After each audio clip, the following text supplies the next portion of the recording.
And ahoy, everyone. We are back with, I can't believe I'm saying this, Call of Cthulhu. After about 5-6 years, we are finally playing this again.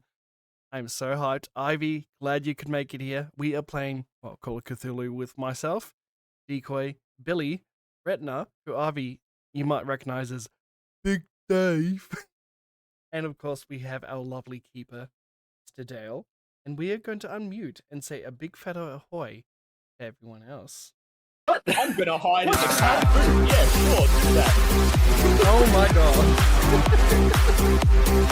I'll hide in the car boot. I'll be totally safe. You go in the bar, and the next thing you hear is the sound of the car being thrown across the field. Are you talking about the first one shot we did? Yeah. Oh. Yes, the first of did.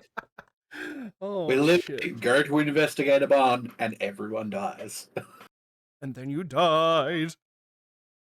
Everyone died.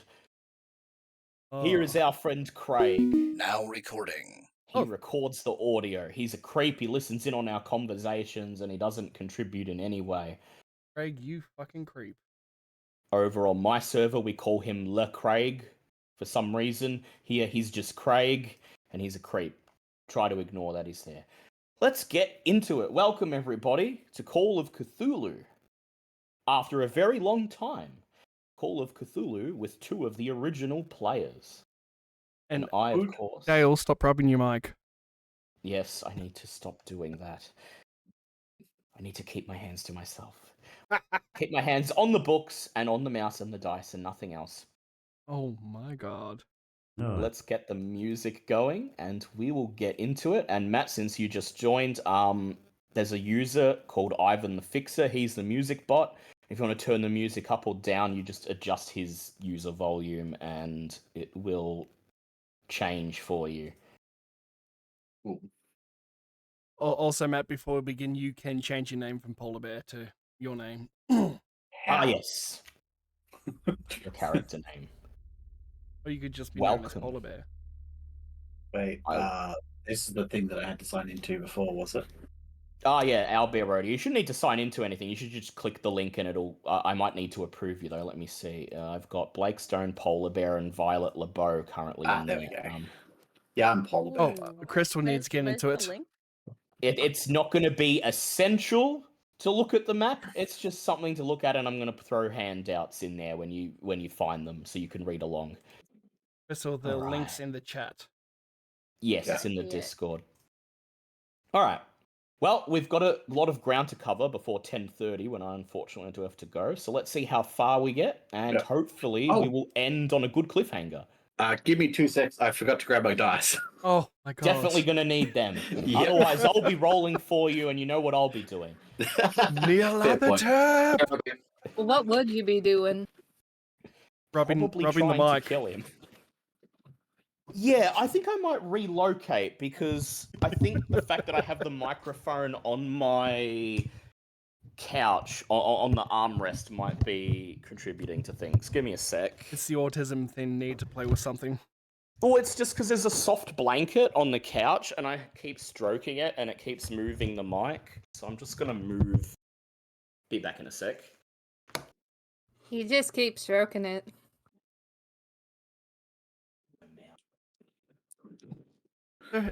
While we're waiting for everyone, Ivy, pleased to see you here again, and ahoy, Ash. Yeah, it shouldn't appear. But Ivy, I dare say you are very hyped to see this happen again.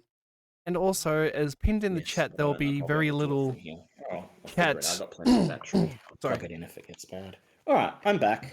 There'll be very little chat interaction with me because we're trying to keep this professional. Professional, yes. Like the pizza. Oh god, Ivy, I thought I was going to be inappropriate. All right, let's get into it. Let's have fun. Let's kill some people. Not me. I'll be killing you. Wait, is Matt back yet? Yeah. Okay, He's back. Yep. All right. I'm going to count us in. 3, 2, 1. Let's go. Welcome, everyone, to Call of Cthulhu. Once again, I am your keeper of arcane lore. Not necessarily your benevolent guide but your guide nonetheless into the world of madness into which you are about to embark. You can call me Dale, you can call me DG, you can call me Dark Gaia, or you can call me Daddy, because I'm not going to take it easy on you. Don't give Ivy that. Don't give her that. I will now read a little bit from the official Bridgewater Guide to the Hockomock Swamp, published in the 1930s. On still nights, the evil glitter of foxfire or the demonic cackle of a barred owl sent chills up the spines of the early settlers. Hordes of crows rose each morning for the guts of the swamp to ravage farmers' corn, and from time to time young girls merrily picking blueberries along the fringes found themselves drawn farther and farther along unfamiliar paths, seduced by the increasing size of the berries until at last they were lost and claimed by the swamp forever. This is Devil's Swamp, the Call of Cthulhu 7th edition actual play, based on Devil's Swamp, a book by New Comet Publishing. The indigenous Wampanoag Indians had tremendous respect and awe for the swamp, regarded it as magical and spiritual. The natives are said to have named the place the Hockomock, which means the place where spirits dwell, and generally avoided the area. During the desperate times of King Philip's War, however, the Hockomock became a refuge and relatively safe place from which to raid their enemies. The Hockomock is also the site of a Native American burial ground that is over 8,000 years old. The Hockomock is today at the heart of what is known as the Bridgewater Triangle, named by cryptozoologist Lauren Coleman. Reports of paranormal activity go back at least 350 years when, in 1760, a sphere of fire was reported above the swamp. Ever since, ghosts, UFOs, thunderbirds, monster snakes, huge turtles, giant black dogs, Bigfoot, a mystical race of small humanoids called puckwudgies, and more have been reported through the years, and many believe the supernatural happenings stretch back even further. That brings us to you, my intrepid adventurers. You are all members of the Bridgewater Preservation Society, a special club of sorts for those with an interest in the more esoteric qualities of the swamp. This club, which has existed for several decades, is currently led by a member of the Faculty of Anthropology and Folklore at Haynes College. His name is... Let me just get my books. I should probably actually open the books. Oh, that's what I forget. On a notepad. Oh, I can Go get remember. one. Oh, I can remember. I'm a librarian. The Bridgewater Preservation Society was founded in 1847 to debunk the reports of supernatural and evil activities located in and around the Hockomock Swamp. Dr. Edwin Nichols was an active member of the society for years and is now its president and sole remaining survivor of its original members. And for the last couple of years, you've each done a bit of work for the society, looked into strange sightings of lights in the swamp, whispered tales of cryptids and other weirdness, and you've all seen enough to understand, one, that the Hockomock Swamp is fucking weird, and two, that there are things in this world that don't make any logical sense. Although the mission of the Bridgewater Preservation Society is to debunk all this weirdness, as it turns out, the investigators usually find themselves at a dead end and end up doing the exact opposite, finding things that make make their belief in the weird elements of the swamp a little bit stronger, a little bit more concrete. It is currently May 2nd of 1926, and you've all been called to a meeting of the Society by Dr. Nichols. This is the first time you will all be meeting each other, the first time the entire club and all of its investigators are to meet in the same room together. And when you're told that you'll be meeting for the first time all of the other investigators and contributors to the club, a shiver runs down your spine, for it can only mean something big is happening, something that is probably bad news. And so here we are on the Haynes College campus on the corner of Old Colony Road and Plymouth Street.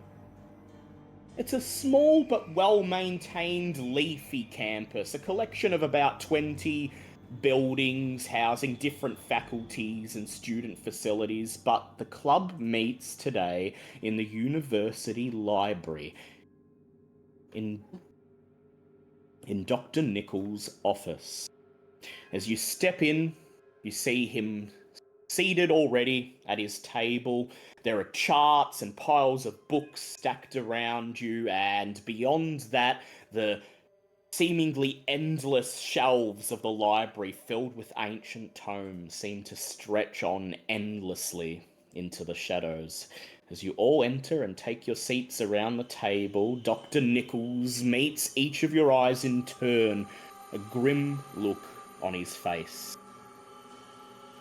He's a man who's supposedly in his late 60s, but he looks like he could be in his 80s. He's missing most of his hair, his skin is hard, leathery, covered in scars and age marks, and there's always a pallor that hangs behind his eyes that tells you this is a man who's seen a lot of things that he would rather not talk about.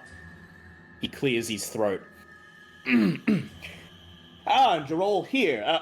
Sorry for inviting you here on such short notice, but something has come up and it's incredibly urgent, and I need eyes on it immediately. Please, make yourselves at home, make yourselves comfortable. We don't have a lot of time for formalities, but I understand this is the first time we've had the whole club meet each other and sit in the same room together, so we may as well introduce each other since you're gonna be working together for the foreseeable future. He adjusts his tweed coat, and he says, as you know, I'm Dr. Edwin Nichols, professor of anthropology and the president of the Bridgewater Preservation Society. You know all that already, though, so let's get to introducing all of you. He gestures first to the person sitting directly opposite him, who will be played by Liam. Go ahead, Liam, and introduce your character. Tell us a bit about them. Well, pleasure being here, Dr. Nichols.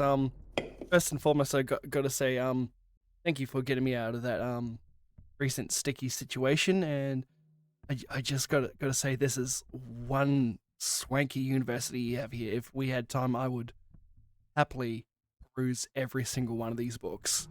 And I see very new faces here, and I believe we have one that I might already know in some writings we had to each other. Ah, yes. He peers over at one of the women seated next to you, and he says, I understand you two were corresponding on those strange lights that were going around a few weeks ago, all those sightings, and but I understand this is the first time you've seen face to face. Yes. I take off my glasses, wipe them so I can see the girls properly, because I haven't seen them before. I'm just looking in between the two, with a very nervous look at my face, because as I'm a librarian, I don't get out much, and I just see two beautiful women in front of me. I'm just sweating bullets a bit. He sort of picks up on this and he looks over at you and rolls his eyes and he says, well, good practice would be to start with your name. I thought you meant for the girls. Yeah, I was about to say doctor. No, I'm Blake Stone. Hey, where's my character sheet? Where am I from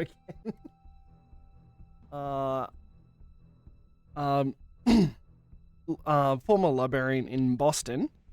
And I don't want to get into too much details, but I was previously fired from my last job researching let's just say the occult, and with, oh crap, Crystal, what's your name again? Sorry.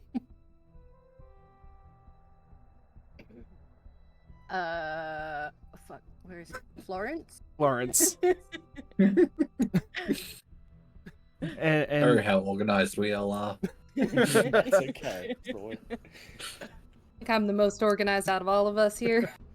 Mr. Stone has done some work for us in the past few months, says the doctor.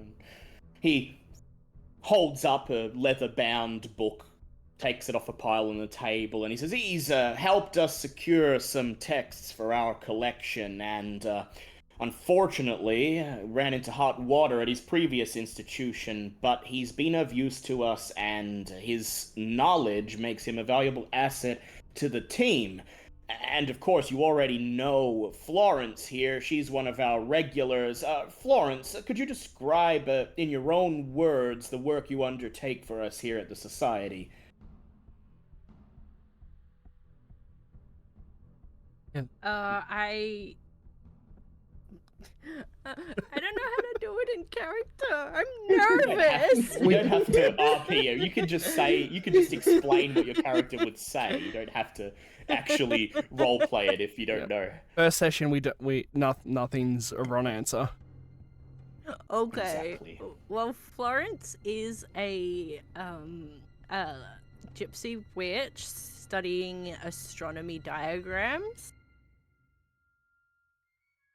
Florence is our expert on the stars and when they happen to align and what it means for us. She's been invaluable in understanding the passage of certain events and how they will come to pass. And then he turns his attention to the next person, the person who hasn't taken a seat yet, the person who is still standing in the doorway, looking perhaps a bit out of place in their khaki shorts and a Kubra hat, looking like they've just stepped off the ranges of an African safari. And, this is Teve. Oh, yeah, that was a long boat ride. Steve pulls out a brew, uncaps it, and takes a long swig. Oh, Yeah. it's good to meet you all finally at last. I was tracking down some lions. If I believe I detect a Australian accent. Oh, of course, mate. If I may say, I hope I get it right. G-Day. It's g'day. I met Teve at a conference about a year ago on cryptozoology. He seemed to have a keen interest, and I've been corresponding with him in the last few months. And, well, I thought I'd get him over here to get his expertise on some of the weirder cases that have come up, and, well, he'll be perfect for, what we're going to turn our attention to tonight. But, let's not leave anybody out, he says, turning his attention to the last member of your group, who is played by Billy. This is, Violet, and Violet, please, if you would like to describe what work you undertake for the group. My Indiana originally. Billy, your microphone's fucking up.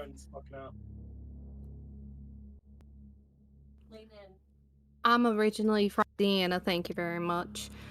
I do most of the archaeology and occultist work here. I hope you understand that. I've categorized everything and take care of it nice and easy. Right, Doctor? You sure do. Violet's been very invaluable here. He gestures towards the shelves behind him. Says she's been helping us catalog our rather vast collection of texts, and there are several cold cases that slip through the cracks that, well, thanks to her, we've been able to uncover and get some fresh eyes on. I think the four of you together will be able to get to the bottom of some of the lingering problems that have plagued our society. Takes a breath, but that's not why you're here this evening. Tell me, on your way over, did any of you happen to tune in to the wireless, catch any of the stuff floating around there on the news? You probably noticed the town seems quite busy at the moment, and at this time of day, at this time of the week, surely you noticed that was out of the ordinary. Sorry, I can't say I did. I don't really listen to the wireless. I put more of my attention in books. There was an awful lot of people at the bar. Yeah, well, they would be a source of information like that, and though sadly most of them seem to be slacking off. I'll get right to the point then. A young boy has gone missing in the Hockomock Swamp. Obviously, you understand that this is an urgent situation that needs to be dealt with immediately. The townspeople don't seem to understand the importance of it. The police are involved and they've organized search parties to search for the young boy, but they haven't found young Jimmy Campbell yet. And, well, it is my firm belief, especially as the police are not actually willing to venture that far into the swamp in fear of what may lie within. And if there's any hope of finding that boy, it lies solely in our hands. Now, don't get me wrong, he says. It's not out of the ordinary for people to go in the swamp and not come back out. It's a big swamp. It's a lot more treacherous than anyone thinks, and for anyone who's not experienced in outdoors, and anyone who's not an experienced outdoorsman, it's incredibly easy to get lost for days at a time, or even worse, run afoul of something out there and not come back at all. But it's a child, and the circumstances of his disappearance have me especially concerned, because there was another, several months ago, ventured into the swamp, a hunter from out of town. His name is Bill Manning, and at this he reaches into the pile of charts and papers in front of him and unfurls an old copy of the Bridgewater Inquirer, and there's a grainy photo of a middle-aged man with a grey beard smiling. He's got a dead deer hung up to his left, and he's got a massive rifle on his shoulder on the right. Because he's an out-of-towner, nobody really bothered to look into what happened when he went missing. But I have it on good authority that he was never found. And knowing that this happened fairly recently, my thoughts are now with young Jimmy Campbell. I feel that time is of the essence. You will go to the Campbell family farm, introduce yourselves to Jimmy's parents, see if you can find out anything about the circumstances of his disappearance, and if time permits, and at this he peers down at a golden wristwatch, venture into the swamp while there's still daylight. See if you can pick up his trail. You've all been in the swamp at various points, and you've all done enough work with this society that I'm sure you have some idea of what awaits within and how to adequately prepare. Any questions? Do we know where this Bill Manning was from and when he went missing? He unfurls the newspaper once again. His index finger runs over the text as he silently reads. And he's been missing since late February, so nearly 3 months now, and Well, no one cared about him, I'll say that much. There was a cursory search performed, search party, police ventured into the swamp, didn't get very far, and they declared within an hour that he'd likely, encountered misadventure or had simply packed up and returned to Boston without telling anybody. But, well, you've been investigating these things as long as me. You get the feeling that explanation's not gonna cut it. Something happened to Bill Manning in the Hockomock Swamp, and unless we act now, the same thing is going to happen to Jimmy Campbell.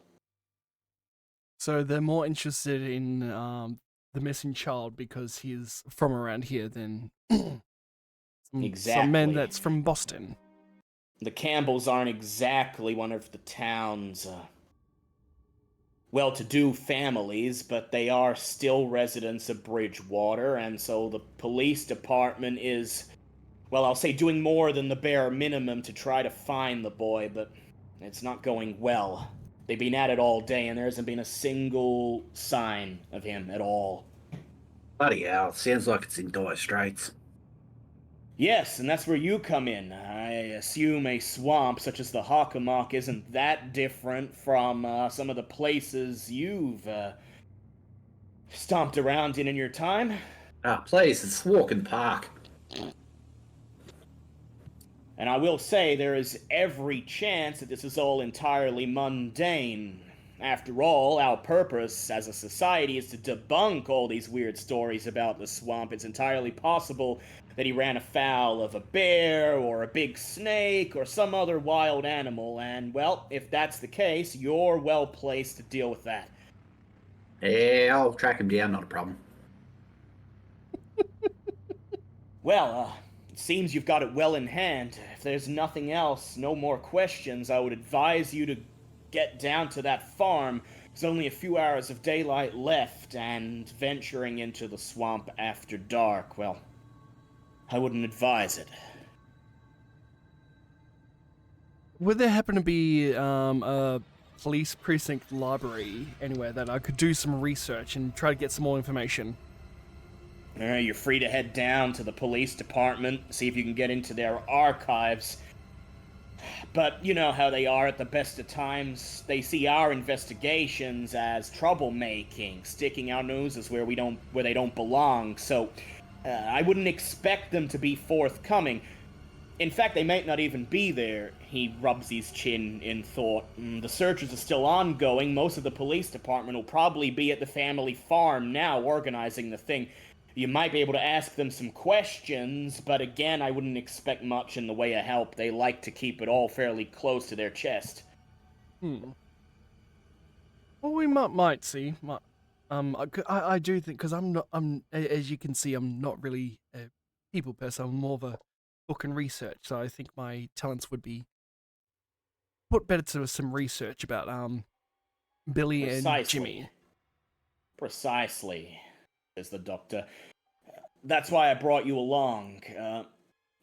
Before you venture into the farm, before you venture into the swamp, I was thinking you might take a look around the farm, speak to the family, and if possible, convince them to let you take a look at Jimmy's bedroom. I understand the young boy is quite the bookworm. He's spends quite a lot of time reading some of those pulps, the ones about vampires and monsters and spies and private eyes and... Oh yes, I quite enjoy those in my spare free time. Well, you might find something in his collection that would serve as a clue as to why he ventured into the swamp at all.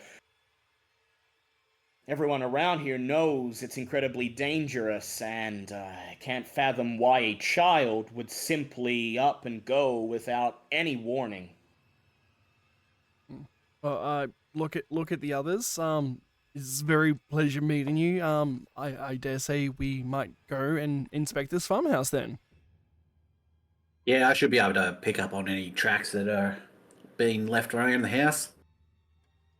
I'm hoping that you will, provided what we're dealing with leaves tracks. He allows his voice to trail away, hangs his head, and he's lost in thought for a few moments, but then he looks up and he says, well, daylight's burning.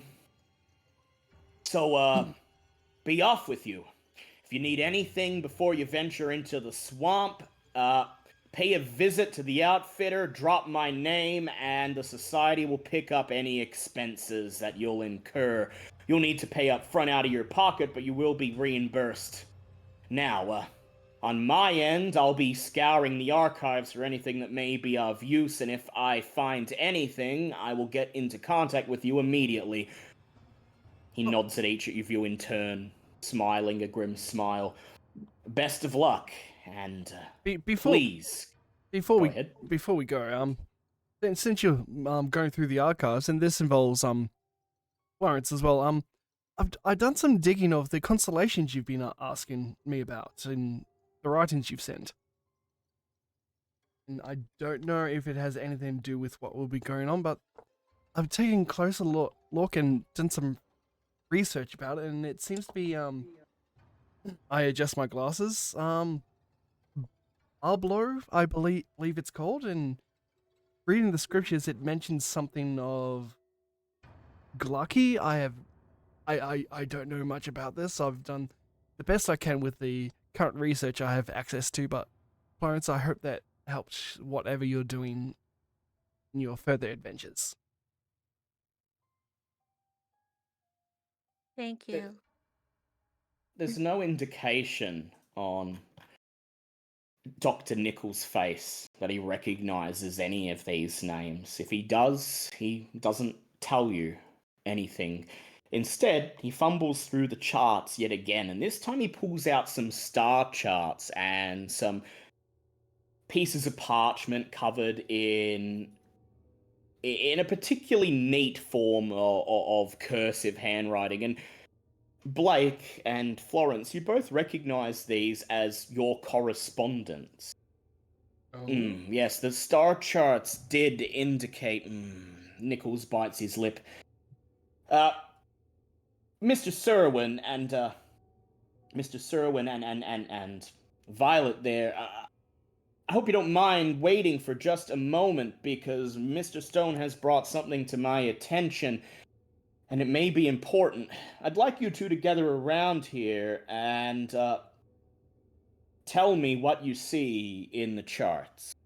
And he lays out the star chart across the table, and he beckons for the two of you to gather around. And Florence, I would like you, if you'd like to try to divine the charts you've been working on for the last few months, to make me an astronomy check or an occult check. Either one will work.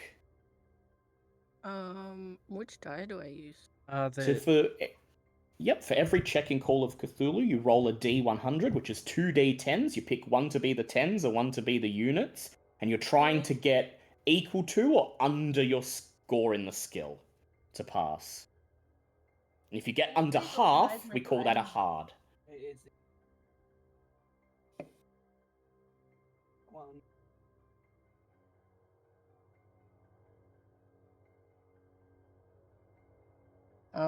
A 60 and a 2. That would be 62. Okay, 62. And what is your astronomy skill? Astronomy. I 70. believe 70. That counts as a pass because you rolled under. So this is the first time in several months that you've had all your charts together in one place. You've been like working on one chart and then moving on to the next, making notes. But this is the first time you have the big picture. And Dr. Nichols has arranged it in such a way that he knew that what he's seeing in the charts would immediately be visible to you. And here it is. As you peer down at the charts, you realize it was so obvious. You don't know how you missed this over the preceding few months, but the stars seem to indicate that something is going to happen. The planets are beginning to align in a very particular way that only happens every 30 years or so. And normally this phenomenon wouldn't be of any interest, except for, stargazers who like to record and study the passage of the celestial bodies. But Given that you're doing the work for Dr. Nichols, the fact that the planets align must mean something. And in an occult context, the planets aligning in this way would most certainly be seen as an omen of bad things to come. And perhaps, although you're not familiar with any yourself, the alignment of the planets in such a way would make certain occult activities more potent than they would be. It is the right time for something to happen. You see it too, he says, seeing the frown on your face. And you, Mr. Stone, will probably find these in concert with that particularly disconcerting. He fishes out of the pile of papers a stack of old newspaper clippings and scrapbooks and other assembled miscellanea. And I'd like you to make a library use check, please.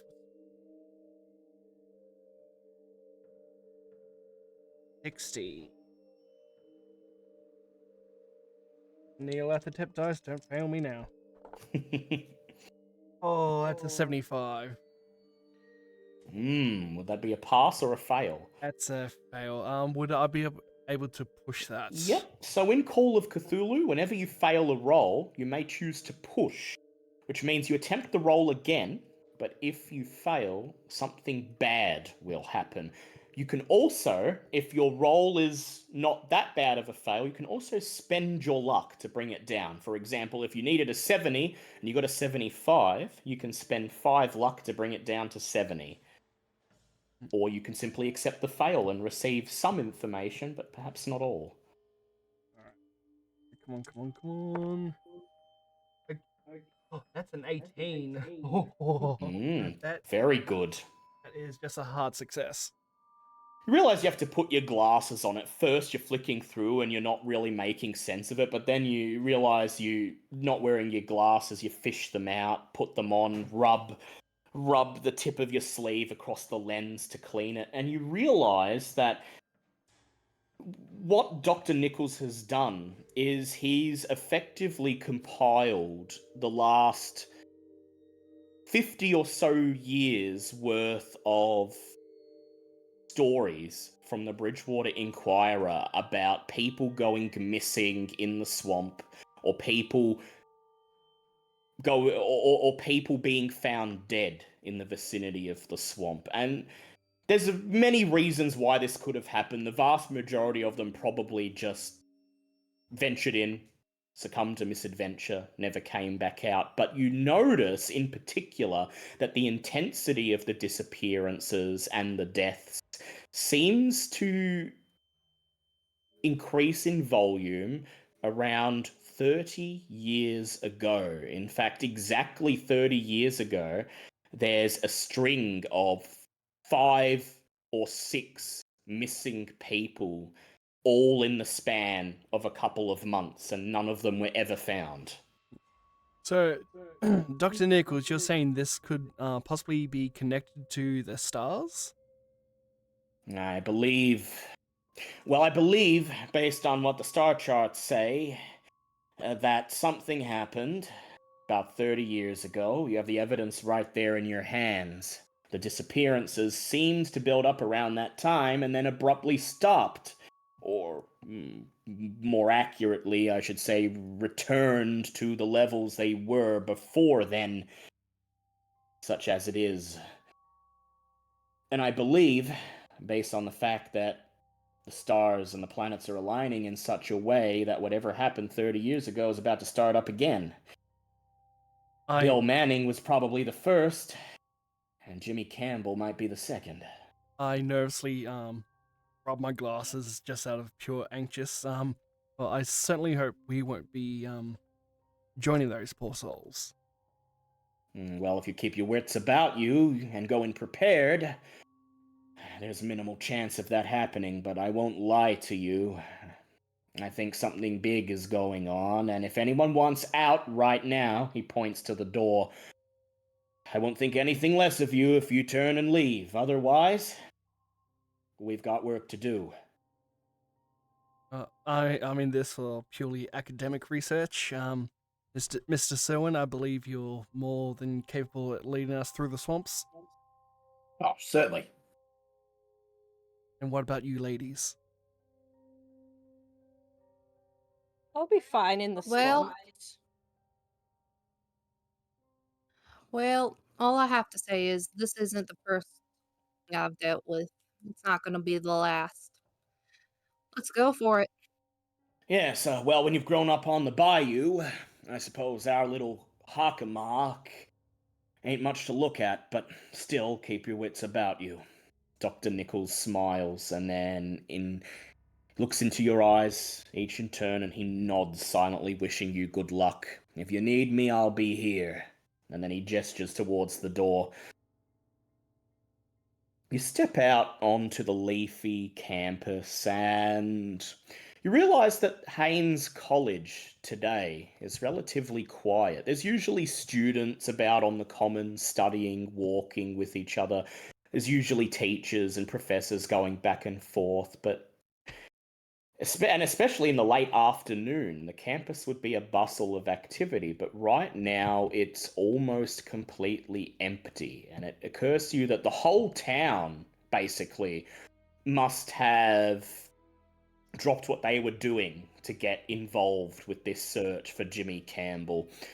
And so it takes a while for you to get to the farm. You have to stop and wait for a cab to show up, and several horse-drawn carriages pass you by, and it takes about an hour until you finally gather all your stuff and find sufficient transport. But you arrive at the farm just as the investigation seems to be in full swing. It's the late afternoon. There are more than a dozen cars and trucks parked in the yard, along with several police cars. A large crowd of people is gathered off to one side of a small house, and a large barn stands in the fields behind it. As you approach the crowd, hoping to join the next search party, Police Chief Nicholson is speaking in a loud voice to the crowd. "Sorry, folks. We're calling off the search. Please, disassemble and go home." A woman in a worn floral print dress slumps to her knees, crying, "No!" She moans as she covers her face with trembling hands. A small girl hugs her, saying, "Jimmy will be okay, Mommy." Chief Nicholson walks up to her. "It's over, Julia. Jimmy ain't coming out of there. Best you take care of Amy now and find a way to move on." Several of the members of the crowd notice your arrival, and you suddenly find many faces silently watching you as you trudge along the dirt track that leads to the farm proper.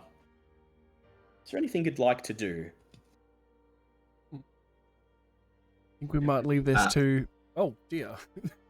I think we might leave this to the new people. Let them have some spotlight. Hmm. Can Good on I you. talk to the chief? You sure can. Push through the crowd, and a couple of people mutter under their breath, whispered talking as you pass by, probably commenting on your manner of dress and on the myriad of necklaces and talismans and things that you wear that jangle as you walk. The chief looks out of his element. He's trying his best to comfort the boy's mother, who's now, collapsed in a fetal position at his feet, whimpering. He rolls his eyes and sighs as you approach. Let me guess.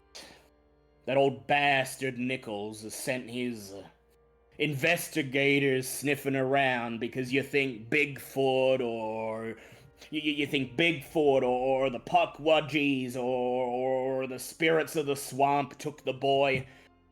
You don't even get a word out before he leans in, narrowing his eyes, and he says, "Look, you listen here. A boy's gone missing, probably ain't coming back. A mother is distraught, a family torn apart. Don't you be running your mouth about star charts or psychic powers here. Mate, But if you're I here to- track down beasts all the time. So if something's gotten him and taken him away, I can track it down. Whether or not that happens to be supernatural or just some run-of-the-mill animal, I'm certain that an extra pair of hands is going to be helpful. He looks you up and down. And as then you- Yep, go ahead. I'm gonna say, and I add on to that. And I'm like, you just told a mother you're calling off your search for her only son at this moment. Do you not think you'll investigate instead of your own man? How dare you insult this mother like that? Like you to please go ahead and roll me a persuade check.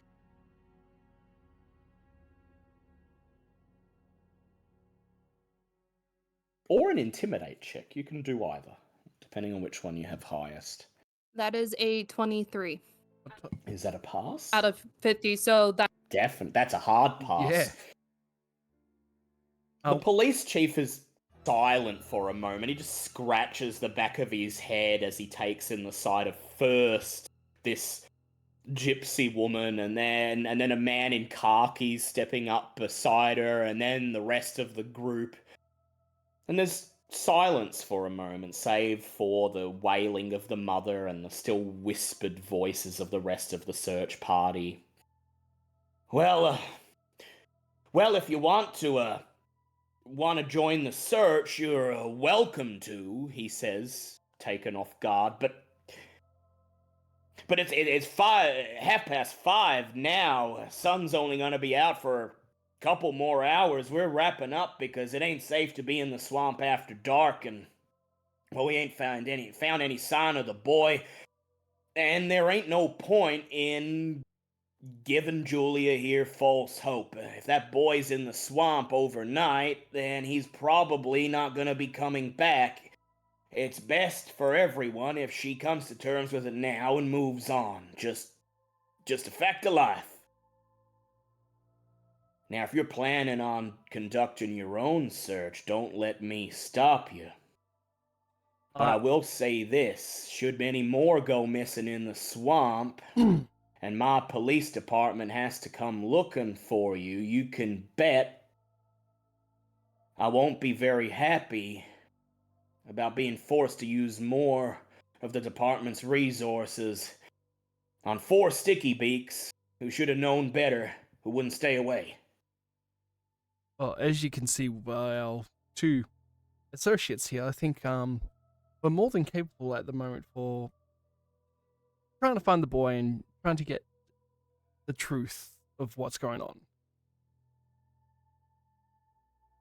The policeman scoffs. Yeah, I know what Dr. Nichols has you do. You knock on people's doors and you ask them if they saw strange lights in the sky or if they know anything about Bigfoot. And look, he may have his heart in the right place. Maybe he does actually want to find the boy, but if you're going out there looking for monsters and ghouls and heebie-jeebies, you're just gonna get in the way and make things worse. But if you intend on conducting a proper search, well, I suppose it's my civil duty to assist you in any way I can. So I'll do my duty as the chief of police, and I'll tell you what we've found so far. Well, have you done an investigation in the boy's room? Was there any journals or anything that might have wanted him to go to the swamp? He raises an eyebrow. Journals, bedroom. Boy went into the swamp. It doesn't matter why. What's important is that we find him. I certainly agree, but there would, as a boy in this type of area, he would know of the dangers, and there would have to be a reason why he went there. Well, that'll be up to Julia if she wants you to let you look around in the house. Just don't go bothering her too much, you know. She's already had to deal with Jimmy going missing, probably not coming back. Husband's still out in town selling his fruit at that damn fruit stand. Doesn't even couldn't even be bothered searching for his own son. I just don't want any folks coming in here making things worse.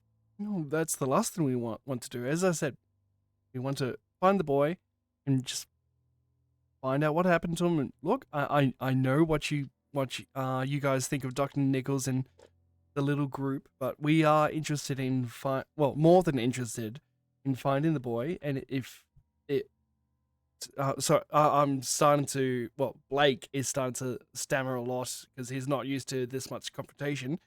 He takes off his glasses and he keeps rubbing them. I apologize. As I was saying, we do want to find the boy. We're just curious on why he left. You even know how to survive out there? He says, gesturing at the tree line beyond the barn. You look like Specs. What was He that? looks over at you. He'll look after. Don't worry, I'll look after Specs. Looks over at Teve and takes in the sight of this man in his khakis and safari gear, and he says, Well, you look like you're dressed for the occasion, at least. Well, look. That ain't my first rodeo. If you go in, don't go too No, far, mine either. okay? And you got the accent, says you got a touch of the bayou about you. Okay, so maybe you can find your way around in there. In that case, I'll say, don't go in too far, okay? That's why I'm calling off the search. We ventured in about an hour in, 2 hours in, came to the first lake there just beyond the tree line. Couldn't pick up any hide nor hair of the boy. No tracks, no anything. And you'd think if he up and left walked into the swamp, there'd be tracks or something, but for the life of us, couldn't find him. Ain't no sign he's even there at all. So that's why I'm calling off the search, because if we don't got anything to go on, we can't search throughout the night. It's way too dangerous. Now, he looks over your shoulders, waves a hand, and several other police officers come out of the crowd. All right, folks, he calls, we're wrapping up here. Thanks for everyone who pitched in. Maybe we'll get back together tomorrow, take another stab at it. I want y'all to go home, get a good rest, have a dinner, spend time with your loved ones. And then he claps his hands together, tips his hat to you, and says, Well, I'll be going. You best do what you gotta do. And then the crowd finally disperses. It takes a few moments for them all to clamber into the various trucks and cars. A couple of them trudge to the edge of the farm and wait for horse-drawn carriages to pick them up and carry them away. And after everyone else has left, Julia stands. Dried tears have left streaks through the dirt on her face. She recomposes herself with visible effort. Thank you for staying, she says. I know Jim is still alive. I can feel him. I've always been able to know when he's in trouble, she says, as she hugs her daughter closer to her. I heard you say you wanted to take a look inside the house? Yes, ma'am. As I was saying to the officer, did he leave any journals or anything? Like, was there any reason why he went into the swamp? Jimmy's always been into those strange books about monsters and ghoulies and devils. And I said, Jimmy, those books are bad news. They're gonna bring misery into your life. And I think he just wanted adventure. But why he went into the swamp, he knows it's dangerous. He knows you don't go in, especially on your own. Look, here's what I saw. Amy and Jimmy were out in the field. They were picking beans. She gestures to the crop field beyond the barn, and you can see a really bumper crop that, if it were any other circumstance, you'd probably congratulate them on having a very good harvest this year. They've been working since cock crow. We got so much stuff to harvest, but about 9:30 a.m., I looked up. I saw Jimmy walking into the swamp, and, well, he'd been in the swamp, or at least he'd been beyond the tree line before, but it felt different. It felt wrong. I called out to him, and it's like he didn't hear me. He didn't even look over his shoulder. He just stepped into those trees, and he was gone. I ran out, so I called to him. I went right to the tree line. I even went in myself. I couldn't even see him. It's like... She composes herself, takes a breath. It's like he vanished into thin air. I went inside and I called the police right away, but... You know, as you heard, they didn't find anything. But I know he's alive. I can feel it. You'll know Jimmy if you see him. He's got red hair and pale skin. He was wearing a grey button-up long-sleeve shirt and coveralls. I'll do anything I can to help. I'll give you anything you need to know. And, well, if you want to take a look at Jimmy's bedroom, come inside the house. If you think there might be something there that will help you find out where he is, then I ain't gonna say no.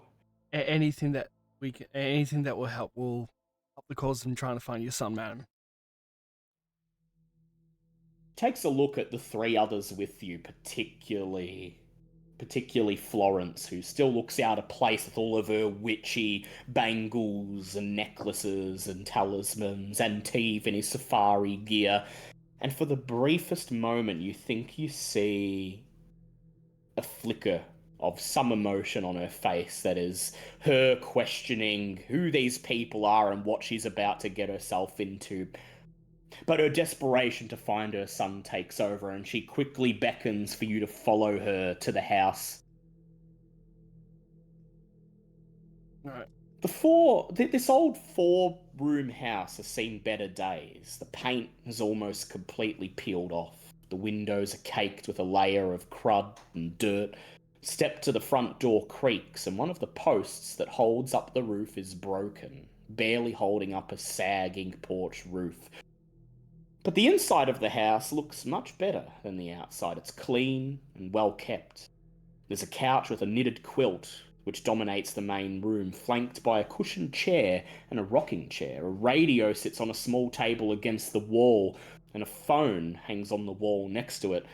From this room, she leads you through a tiny kitchen where something boils away in a pot on the stove, and opens a rickety wooden door that leads you into a room that really isn't much bigger than a broom closet. Most of it is taken up by Jimmy's bed, and there's barely enough room for a cardboard box wedged in the corner at the end of the bed containing stacks of comic books and pulp novels and other things of the ilk.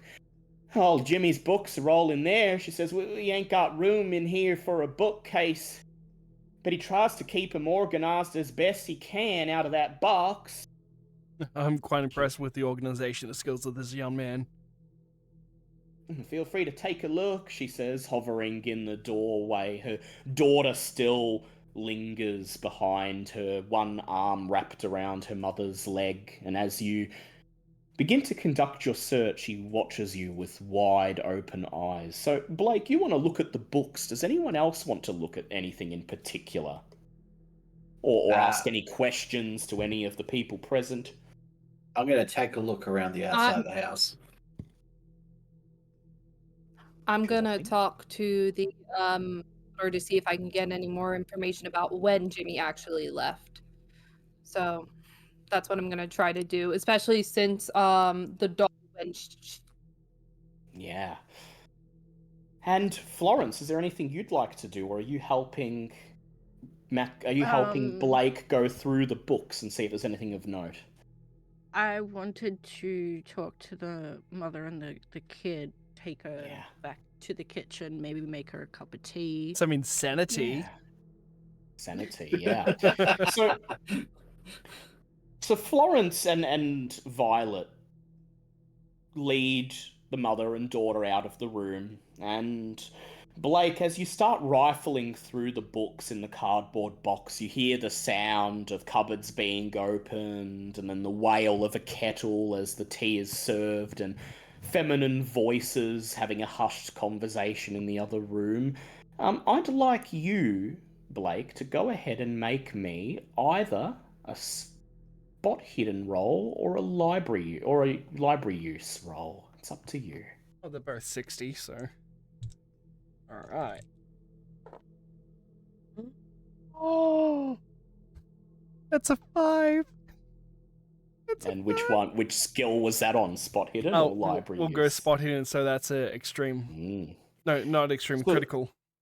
Critical. So with your library use skill, even without rolling it at the level it's at, I can tell you make quick work of this box. There's less in the box than you thought. It looked like it was stacked with books. There's really only about 20 or 30 in there, and you quickly flip through them, flip them upside down in case notes fall out, try to check if there are things scrawled in the margins, and you can't see anything that stands out, but you do notice that the majority of these comics and pulp novels appear to have a horror theme, and many of them are about shapeshifters, werewolves, lycanthropes, skinwalkers, other things even worse. You're wondering what to do next when, as you're putting the books back in the box and shoving it back into place, you catch a glimpse under the bed and see a loose floorboard sticking out, not quite flush with the rest of the floor. You lean down, and reaching underneath the bed, you pry the floorboard away and find Jimmy Campbell's secret compartment. Ooh. Inside, there are only two things: a small drawing notebook and a pencil. Fish out the notebook, start flicking through it, and the drawings in the notebook start off innocently enough, with usual kids' drawings, but they start turning darker and darker further into its pages. There are drawings of dead animals, their body parts strewn across the ground, grey splotches that you assume to be blood and gore taking up the majority of the page. And then it's not just animals, then it's people, men, women, children hacked apart, something vicious nibbling at their arms and limbs and extremities. And then the very last page features an illustration of a man's chest ripped open, his heart exposed. The last drawing in the book is of 4 figures: a wolf, a bear, a man, and a hawk. And I'm going to put it up in owlbear Ooh. so you can actually see the picture. Oh, handouts, fantastic.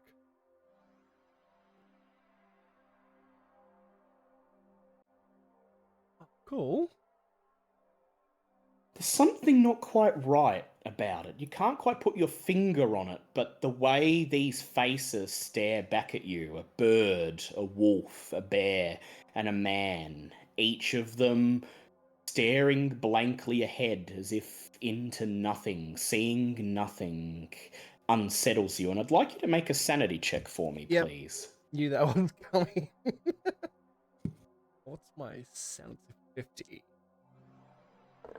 That's a fail of a 78. 78.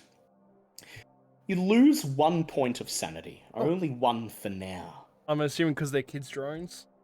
Because they're kids' drawings. There's nothing particularly, the pictures of gore and stuff are unsettling, but there's nothing overtly dangerous about them, you think. But the way those eyes on the animals and the man stare at you, it's like they're not merely pictures on a page, as if their eyes are staring into you, knowing that you're there, and they are seeing and watching you as you carefully fold the notebook shut and place it back into its receptacle.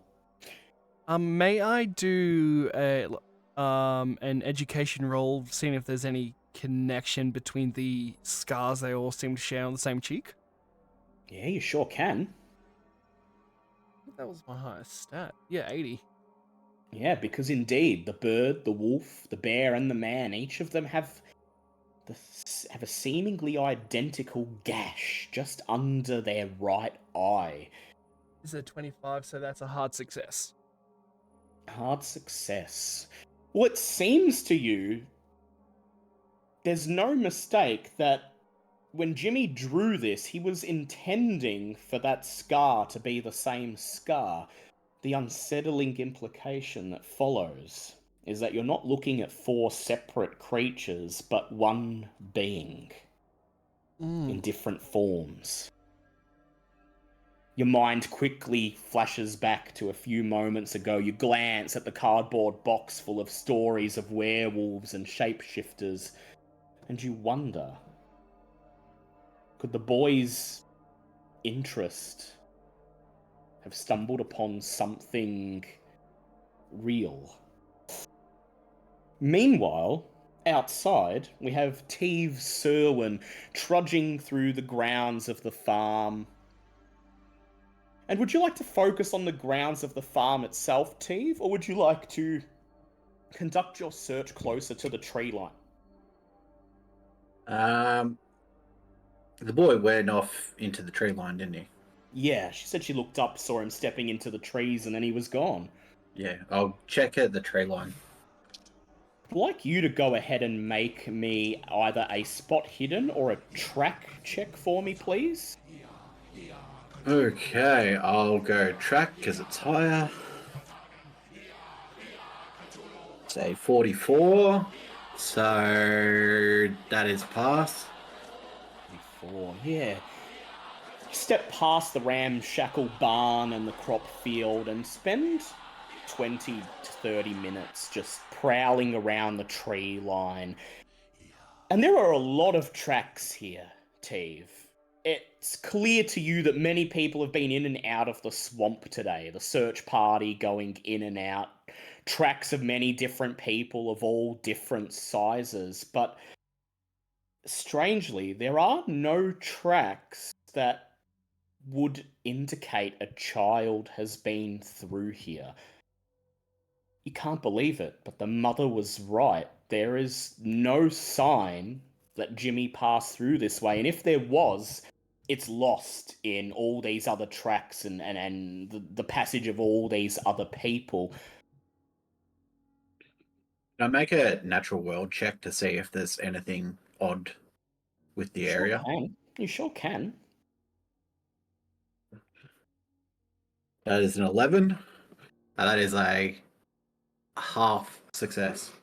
The fact that there's no tracks is strange. So you spend a few moments studying the area around you, looking at the trees up into the sagging canopy. And the trees, even here on the edge of the swamp, are so thickly grown together that the canopy is almost like a roof above you that blocks out the sunlight. A few feet beyond the tree line, the swamp basically is cast in total darkness. The shadow is so thick. And this is what unsettles you, because the swamp is known to be particularly treacherous, but there is no reason why the trees would be so concentrated at this point so that they block out the sun. Nor would there be any reason for the trees to be as quiet as they are. You look around expecting to see some form of swamp life, some little woodland creature or a bird. The only sound you hear is the wind blowing through the leaves of the trees. There does not seem to be any signs of life, and yet, as you stand here, you can't help but feel as if something is watching you. I'm gonna approach one of the trees and cut it. Cut it, just cut slice into it. the bark? Yeah, Slice to it? check Yep. its sap. Yeah. So you walk up to one of the trees and you fish out your knife and you cut a bit of the bark away and the sap begins to flow. You're not sure what you were expecting. Were you expecting blood to flow, perhaps? You breathe Go ahead. Checking if there's any oddities with the breathe actual trees themselves. Yeah, you breathe a sigh of relief as blood doesn't come out. And yet, the sap isn't particularly thick either. in fact, the sap is quite watery. It seems to have lost most of its form. Sap is usually like honey, right? Its consistency Yeah. is sticky and it sort of globs. It doesn't just run like a drop of water, and yet that's what this sap is doing. There is nothing particularly wrong with it, but based on your experience, you would say that these trees are not particularly healthy, which makes the fact that they are grown so thickly together even stranger. Hmm.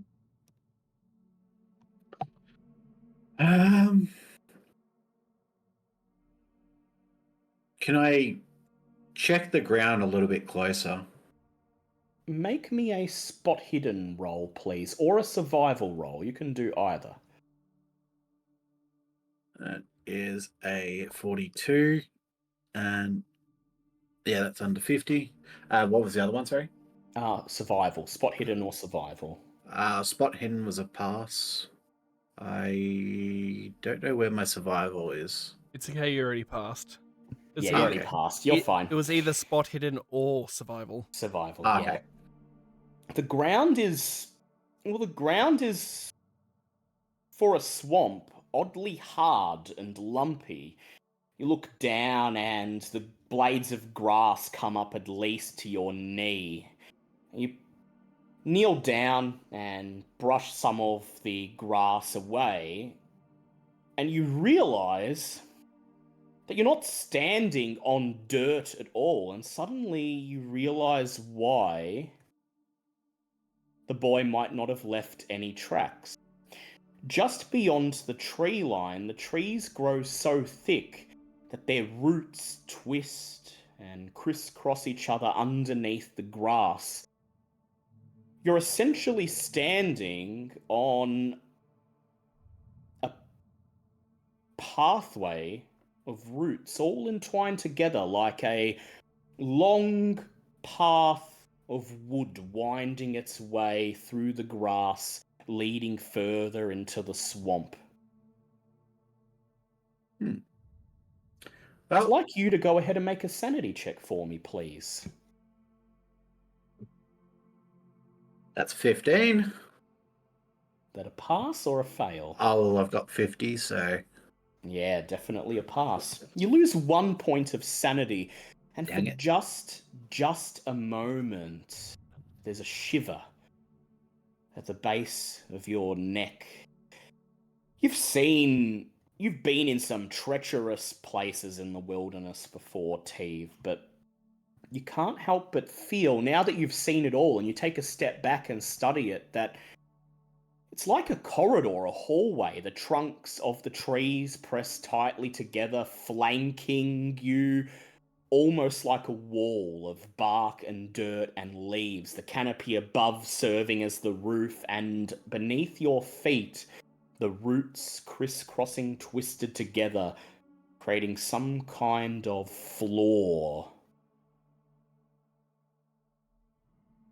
I'm not investigating this alone. You turn to go back to the others, feeling once more that sense that something is watching. And as you step out of the tree line into the late afternoon sun, the warmth of the sun on your face seems to invigorate you, and all thoughts of anything watching you are instantly forgotten. You begin trudging back to the ramshackle farmhouse to report your findings to the others. In the farmhouse, in the cramped little kitchen, the 4 girls are seated around the little kitchen table. Julia's nursing her cup of tea. She's taken a single sip in about 15 minutes, and yet she still clasps the mug in her hands, the china rattling as her hand trembles with anxiety. Crystal and Florence, what are you trying to question her about?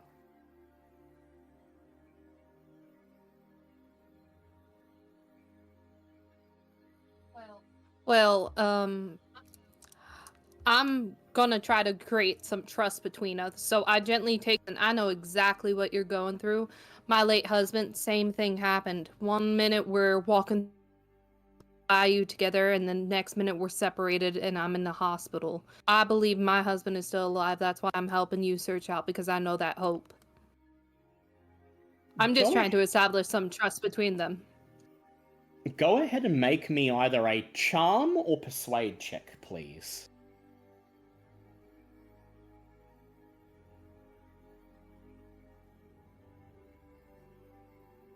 That is a 14 for either or. I'm gonna go with persuasion because that's higher, so that is a 50, so that is a hard pass. You look into her eyes, speaking softly, carefully, trying to bridge that gap. You reach out for the kettle, refill her mug of tea, even though it's already nearly full, just to show that you're there for her, and finally she takes a sip. She sniffles, wipes a tear from her face, and she says, "Well, the swamp's like that, isn't it? All those trees and the lakes and ain't no tracks, and people tell themselves if you go in prepared, you got nothing to worry about, and yet every other year it seems somebody goes in there and they don't come back out. Did it have to be Jimmy? Why would Jimmy go in the swamp? And Michael, my husband," she shakes her head, "he doesn't even seem to care that his own son won't come back.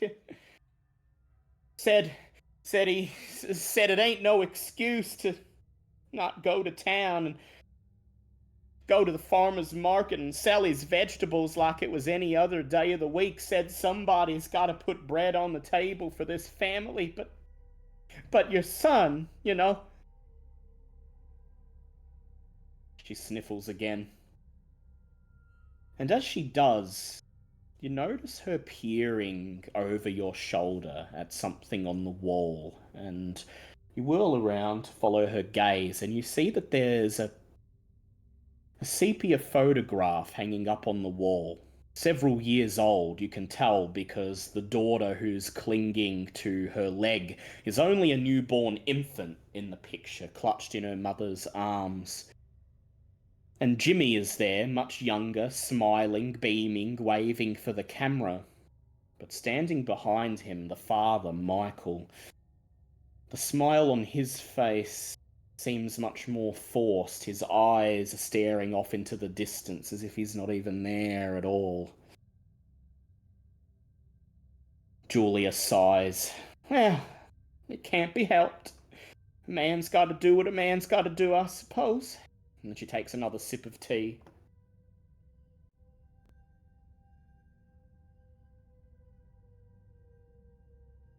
So, how did you and Michael meet, if you don't mind me asking? Still looking at the photo while I'm asking this. So, how did you guys meet? My husband and I. She's taken off guard by the question, and for the first moment her mind is dragged away from thinking about Jimmy. She stutters for a bit. Well, this is my family's farm. You see, my daddy built it, and I was the only child, so I inherited it after he passed. And we brought Michael on as a farm hand. Well, I was only a girl of 14 at the time, but, well, he was ruggedly handsome even back then, and there was something about him. When I inherited the farm, he decided to stay on, and, well, one thing led to another, and as much his farm as it is mine now. His family, though Jimmy. His voice trails off as she sadly looks away, and Violet and Violet and what was your name? Sorry, I'm forgetting the character's name. Lawrence. Yeah, that's right. Do either of you have psychology that is above 30%?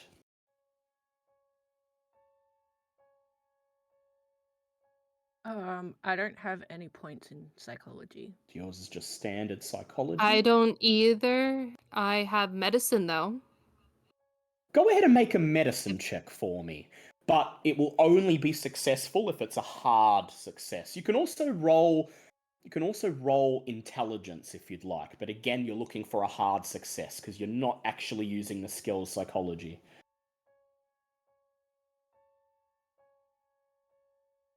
That is a hard Hard success. The way she saw it... Go ahead. How about you? I got a star and a 9. What's the star? That's a 1. 1 or 0. Okay. Well, that's a 9. That's a 9, a very good result. So the two of you both notice it as the woman trails off and peers down into her teacup. Her thoughts are now on other things, and there seems to be some bad blood between her and her husband. The mention of how they met has completely sidetracked her, and it's obvious that she's now dwelling on something. And she notices that you've noticed, and so she tries to compose herself, takes another sip of tea, and says, well, Jimmy's the one missing. Michael copes in his own way, I suppose.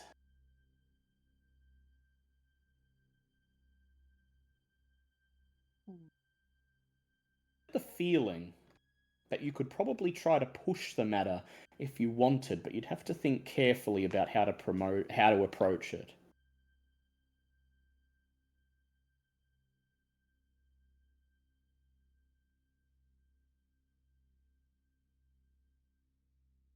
and again and be like, but if I went missing in the bayou when I was a little kid, my daddy would have been the first one looking, and he was a cotton king. He was very his business first, and then his family. I went missing once, and he sent the entire New Orleans police force after me. Her mouth sort I'm of drops sorry open he as she ain't here. listens. Yeah, go I'm ahead. sorry he ain't here right now. Make me a persuade So, roll.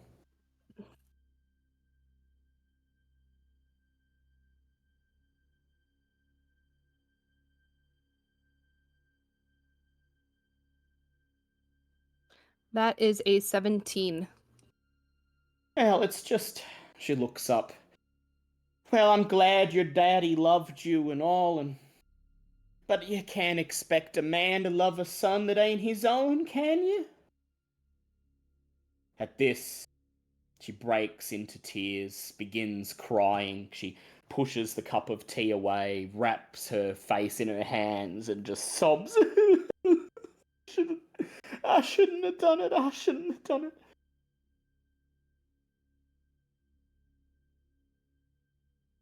This was 14 years ago, she says. She looks up at you, bleary-eyed.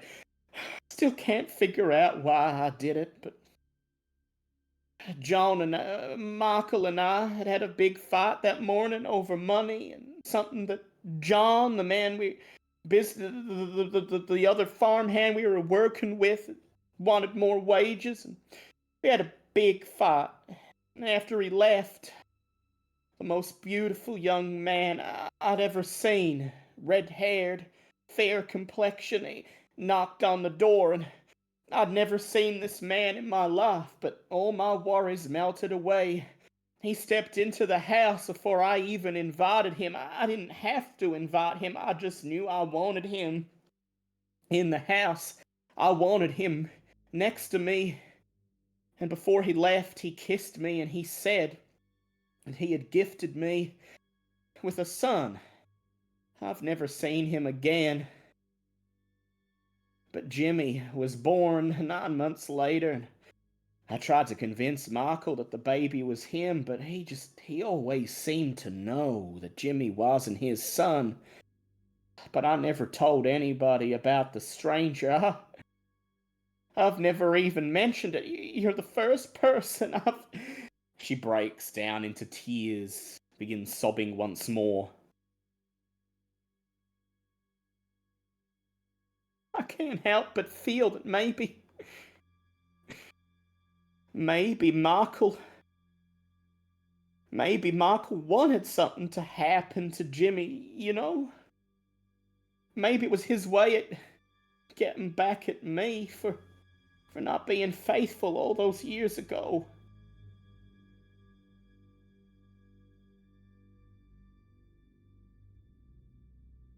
It's at this point in time that you hear the sound of the screen door clattering, and Steve Irwin steps into the cramped kitchen, his khakis now covered in dirt and mud, and as he does, Blake Stone steps out of the other room.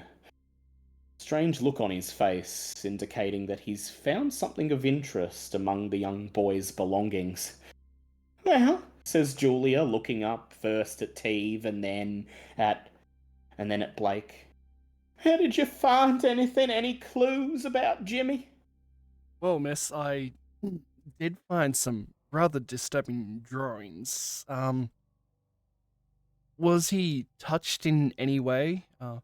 Everyone who's watching, being touched back then is just mean a bit crazy. Just to clarify. Yes, it doesn't mean someone's done something to him. Touched? I mean, well, his grades at school are about what you'd expect. He ain't a straight A student, but he passes everything, and aside from his obsession with those books. And then she trails off for a moment as if something occurred to her. Oh, the last few months, coming up to his 12th birthday, now that you mention it, there was something odd. There was something on his mind. Something on his mind. I couldn't get it out of him. I asked him.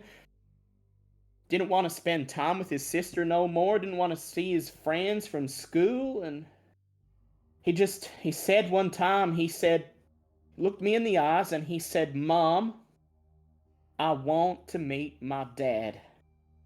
And I denied. I said, you know your dad. Michael's your dad. He wouldn't know. He has no way to know of what happened all those years ago. And that was the end of the matter. We didn't mention it again. And what did he mean he wants to meet his dad? I don't know. I didn't ask him any more about it. I shut it down. I said, don't be silly, Jimmy. Michael's your dad. You ain't got no other dad. But he said he knew. He said he knew I was lying, and that's all he said. He said that he wanted to meet his real dad. Can I try to read her facial features for any sort of, like, nervous tick or anything? You can make a psychology check if you like. Oh, come on. Shit, I wish I had points in psychology. Let's go. Oh, that's 11. Can I push that for a success? I mean, not push, use luck. Spend luck, yeah, go ahead. Oh, yes. Okay. She's very obviously distraught, and as she trails off, it's clear to you from the look on her face that she's questioning herself and wondering whether she, in some way, is responsible for her son disappearing. Maybe if I came clean with him, she says, maybe if I told him the truth, maybe. But why would he go in the swamp? His daddy ain't in the swamp. I don't even know his name. But if I'd been honest with him, maybe I could have helped. Maybe I could have gone to the archives. I could have hired a detective. We could have done something. I just don't understand why he would go there of all places. Right. I go, ma'am, Julia, and I just gently sit her back down. You'll do your best. We'll all do our best work if you try to remain calm. Now, I'm going to show you some pictures I found, and I just want to know if there's any connection with what you're not telling us, because you said you know something, and at this point, I pull out the pictures and start flicking through them, all innocent, and then it goes to the more disturbing things, to the very last picture of the eagle, the bear, the dog, and the human with all the same scar. And as you do you explain to the others about the image and that they have the same scar? Oh yes, of course, yeah. And so I would like everybody who's present, which is all of you, to make a SAN check for me now, please. Oh yeah, because I showed him the picture. Yep. Well, no, well, that's part of it, but something's about to happen. Oh shit! So I'd like everyone to make a SAN check, please. So girls, as you're new, how you make a SAN check, it's just like making a skill roll. You're trying to roll under your sanity. I'm sorry, everyone. Well, fuck. That's a 7. So, yep. That's a pass. I critical passed. pass. Who didn't pass? 28 for me, so I pass. Crystal was the only one who didn't pass. Okay. Yeah. You all see Julia's eyes go wide. Her sobbing stops in an instant. Her bottom lip trembles as she says, That's him. That's him. The same scar, the same eyes. You all feel a sinister undertone in the implication that the pictures that Jimmy has drawn are of the man, his father, who he's never seen. And Florence, as the one who failed the SAN check, I'd like you to quickly make a power check for me, please. What was that? That was me drinking a can of Ah, Coke. fuck. Oh no, was that a failure? You can push that if you like, but be Oh, aware if you that's push a it and you fail again. 97. Well, you can, if you want, you can accept the failure, or you can push it and try again, but if you fail again, something worse will happen.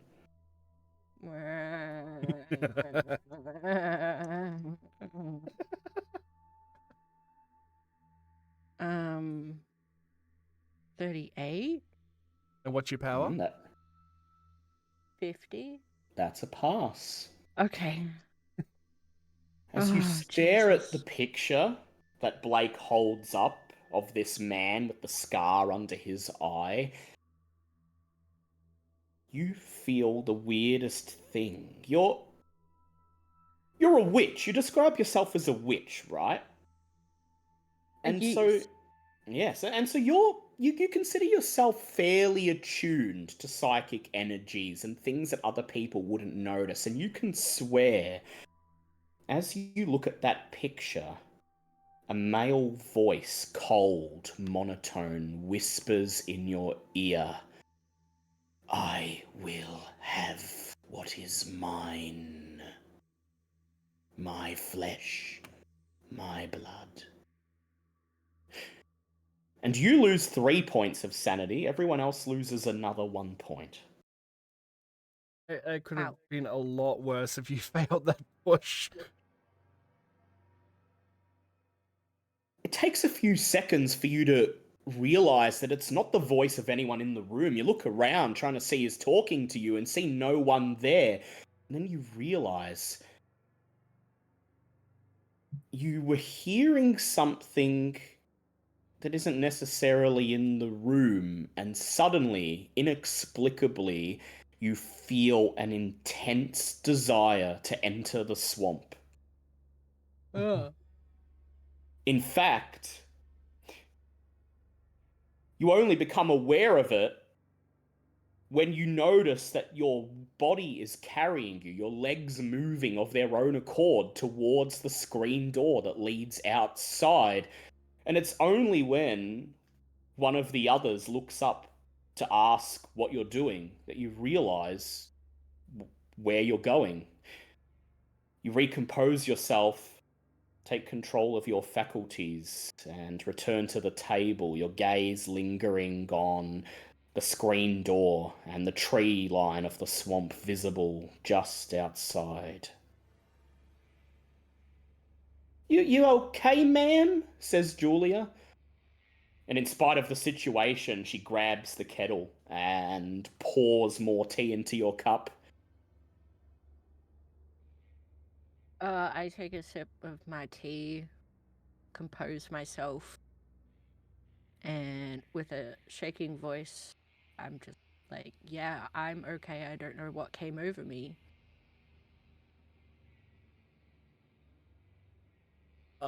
Just You know, they say the swamp sometimes has this effect on people, and I understand, you know, being around me and so much misery in this place today. If you wanted to step outside and get fresh air, I would understand. I think that's the last thing we're doing now is stepping outside. Now, just out of character, Billy, can we get Florence to persuade her to tell us what she knows about this? Because she knows something that she's not saying. Yeah, that's Okay. what I was gonna do. Yeah, go ahead. How would you like to try? Once we all step outside, I'm like, Ellen, that I've seen way too many times before. What is going on? And then let me roll. That one. One. Very good. That is a one. That's the Scream. best roll you can get. Well done. And so, Julia stands just inside the screen door as she lets you out, and she stares back at you, her face utterly distraught, her eyes still wide. And she says, I don't know. Sometimes Jimmy would say when he was playing near the tree line that somebody would try to talk to him. That they knew his name and they would try to talk to him. Excuse me. Keeper's dying. Excuse me. Now, I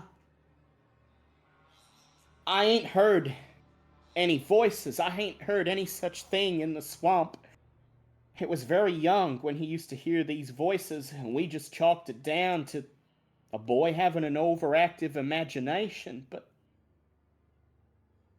the more and more you people keep asking questions, the more you're making me start to wonder if maybe all those stories we hear about the swamp have more than a grain of truth in them. And that makes me worry. And she begins to cry once more, wailing, Jimmy's in there. If you're gonna find him, you go in there and find him. Asking questions ain't gonna find him. So then I gently take Julie's hands and go, we're asking these questions so we're better prepared so we can find your son healthy and safe. Would you rather him be healthy and safe and home with you than for all of us getting hurt trying? Make me a persuade check, the last one that you'll make for this encounter.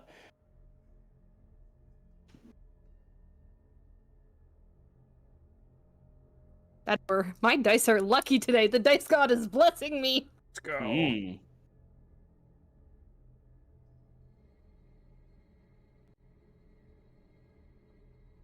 So yeah, that is a 4. Dice god be Yeah. blessed. Yeah, Dice God is blessing you, because which you should cherish, because as soon as this scene is done, that's when the bad stuff starts to happen. She's still looking you in the eyes, looking deep into your eyes. You're not quite sure what she's trying to say. It's clear she's trying to read you, to get a sense of who you are and why you're asking these questions. And then she remembers that her son is involved. Her son is at stake. She shakes her head and she says, I'm sorry. I've told you everything I know. But you must have heard the stories about the swamp, that there are things in there, things that aren't human, but they can appear to be human. Oh. And I firmly believe... We've lost Matt. It's okay, he'll be back. I firmly believe that maybe Jimmy saw or heard something. Maybe he saw or heard that man from 17 years ago. Maybe he went looking for his father. And if that's true, well, then all I'll say to you is, I don't know who that man was. I don't even know if he was human. All I know is that he appeared on my doorstep, appeared before me, and it was like I could not even think for myself. It was like I knew I needed him. I was unfaithful to my husband, and I did not even have a say in the matter. That's all I'll say, she says. And then she places a hand on your shoulder, squeezes it, and she says, please, bring me back my son. And then she turns and ushers her daughter away into the house, pulls the screen door shut behind her, and the drapes shut across the window, leaving you standing alone on the doorstep of the farmhouse, the ominous tree line only feet away. What's time of day at the moment? So currently it's about 6 p.m. You've got maybe 2 hours of daylight. It's usually fully dark in this area at around 8 p.m., 8:30.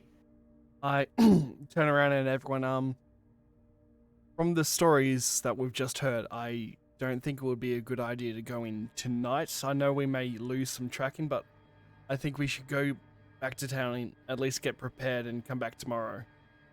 After what I just saw out there, I don't think I'll be going in there after dark. Ladies? I think we should regroup and at least get a in the morning. We wait, the longer that kid is still in, and less likelihood he is still alive. So, does anyone have survival or natural skill as above its base value? I've got bushcraft. Yeah, well, I'd say you have the skill to know that although it would be possible to come back in the morning, the chances of the boys' survival drastically drop if you Damn it. wait. That is true. Can I knock on Julia's door again to ask if she has some flashlights or maybe even a handgun or something, since she is right in the middle of the bayou?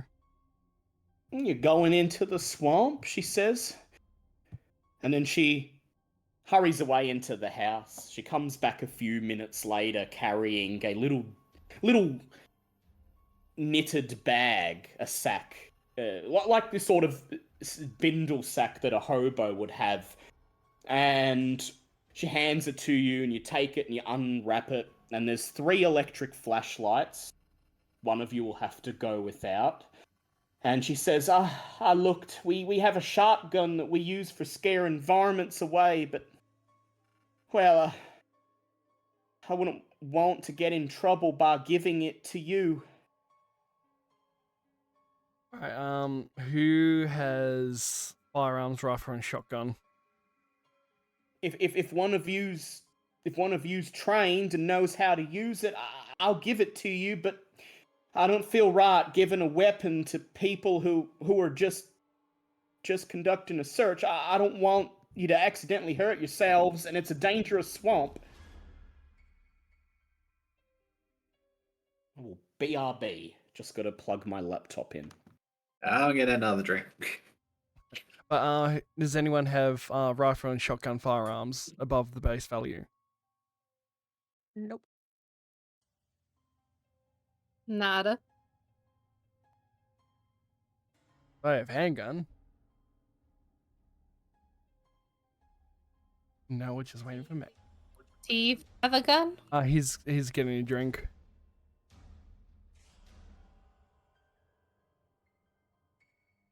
I'll take this little intermission of saying, hello, chat. I hope you're enjoying the first Call of Cthulhu episode. The Devil's Swamp. All back. I'm still waiting for Mr. Teve Serwin. Trying to All good. find out if he has And firearms. if anyone's actually trained and can convince her that giving them a gun wouldn't be a bad idea. I'm back. So do you have rifle and shotgun firearms? Nah, Oh, I take care of business with me hands, mate. shit. All right. Well, we're You not could getting. always lie to her and say that you're trained if you think the gun is going to be something you'll need. All right, Violet. That's your cue. Hey, Specs, tell her that you've read all the books about it. All right. Can we do a combined persuade then with me helping? Yeah, okay. So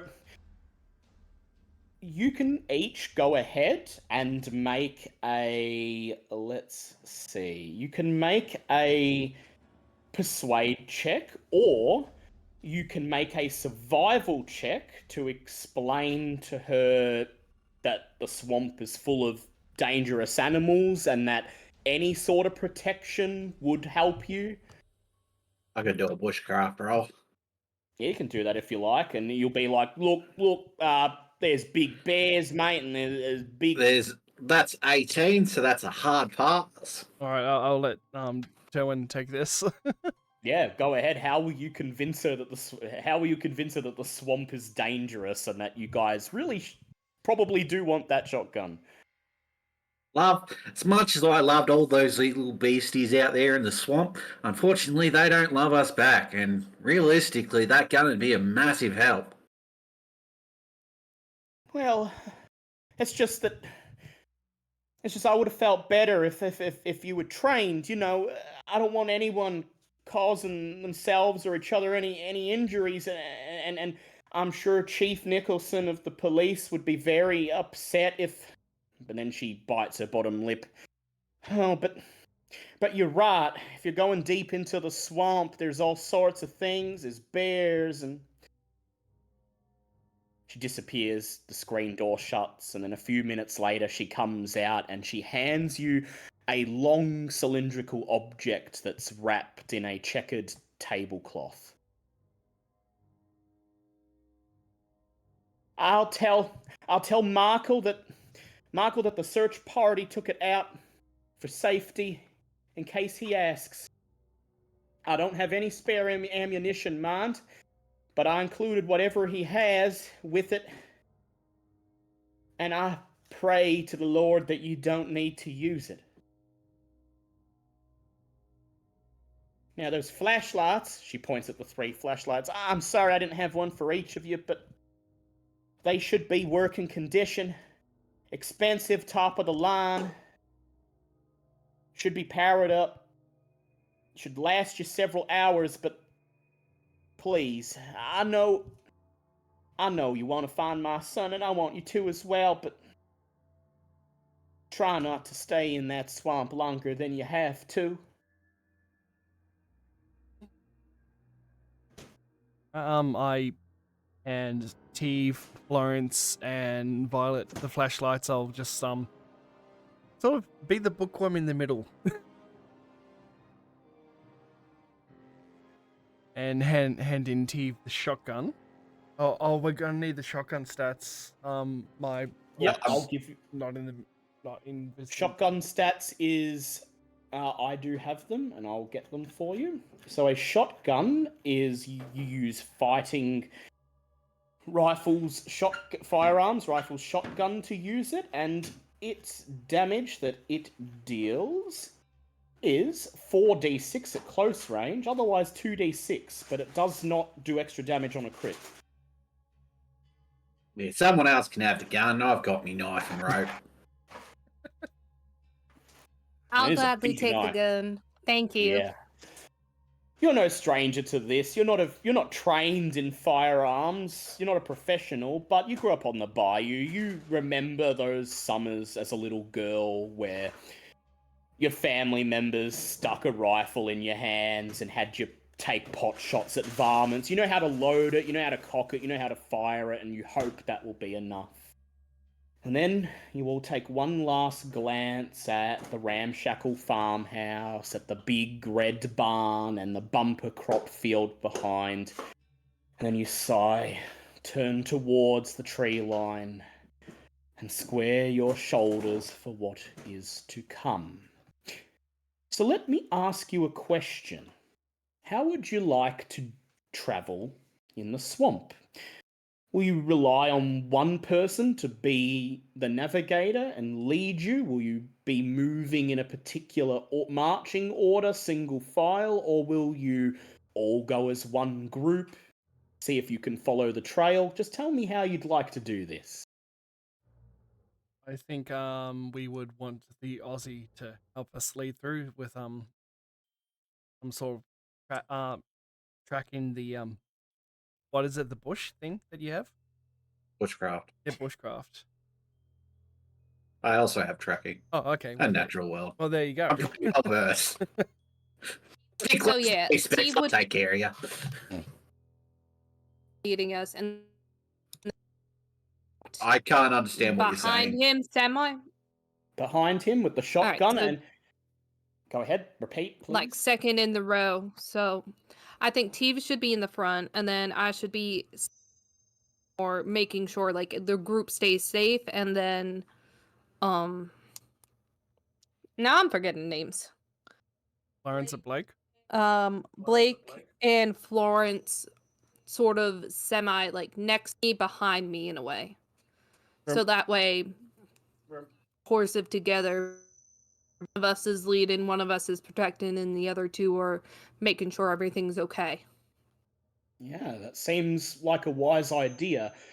You've all heard enough about the swamp. A few of you have even been in there a couple times. You all know that you should not split up in a place like this. And so Teve advises you, stick close, mates. I'll see you through it. And then Violet brings up the next spot, her shotgun, not cocked, but ready, just in case Teve sees something. And then with Blake and Florence bringing up the rear, all of you staying very close to each other, moving basically as a single unit. No one getting too far ahead and always stopping to check to make sure no one's falling behind. Moving at a quite... So you will be moving at a quite slow, cautious pace, but this will be the safest way to travel. Is that fine? Cautious, but sort of power walking. Trying to keep a pace up, but trying not to make... Yeah, trying to still be cautious, because it is a very dense swamp. Yeah. So, the Hockomock is usually quite lovely this time of year. The trail, well trampled by dozens of shoe prints, is easy to follow, but it's difficult to tell if the boy came this way. Picking the boy's footprints out of the crowd of search party footprints is impossible. Teve's already tried and simply tells you he couldn't find them. Teve, as you're leading them through the tree line, do you point out the strangeness of it that you found before? Because they're not outdoorsmen. Everyone else would notice that the trees are very thick, and as soon as you step beyond the tree line, that it basically is cast entirely in shadow. But Teve, they wouldn't have noticed the bizarre stuff that you did because you took the time to scout the area. Do you want them to know about it? Yep. Okay, guys, I've got something to tell you. This place, I've been in a lot of swamps, and this ain't like any of those. I've got to tell you, it feels like this place is one big living organism.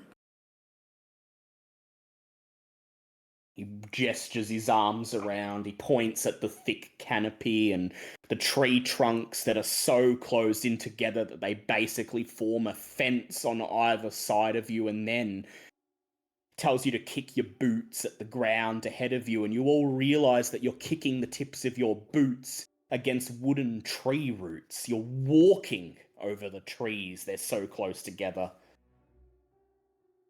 I won't ask anyone else for a sand check, but as soon as Teve points it out, the rest of you detect that strange feeling that you're being watched.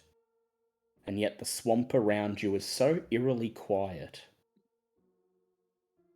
You press on, cautiously, carefully, and eventually the trail turns less solid, slightly marshy. The wood gives way to dirt, which gives way to mud. And then the trail ends in a small pond, perhaps 20 to 30 feet across.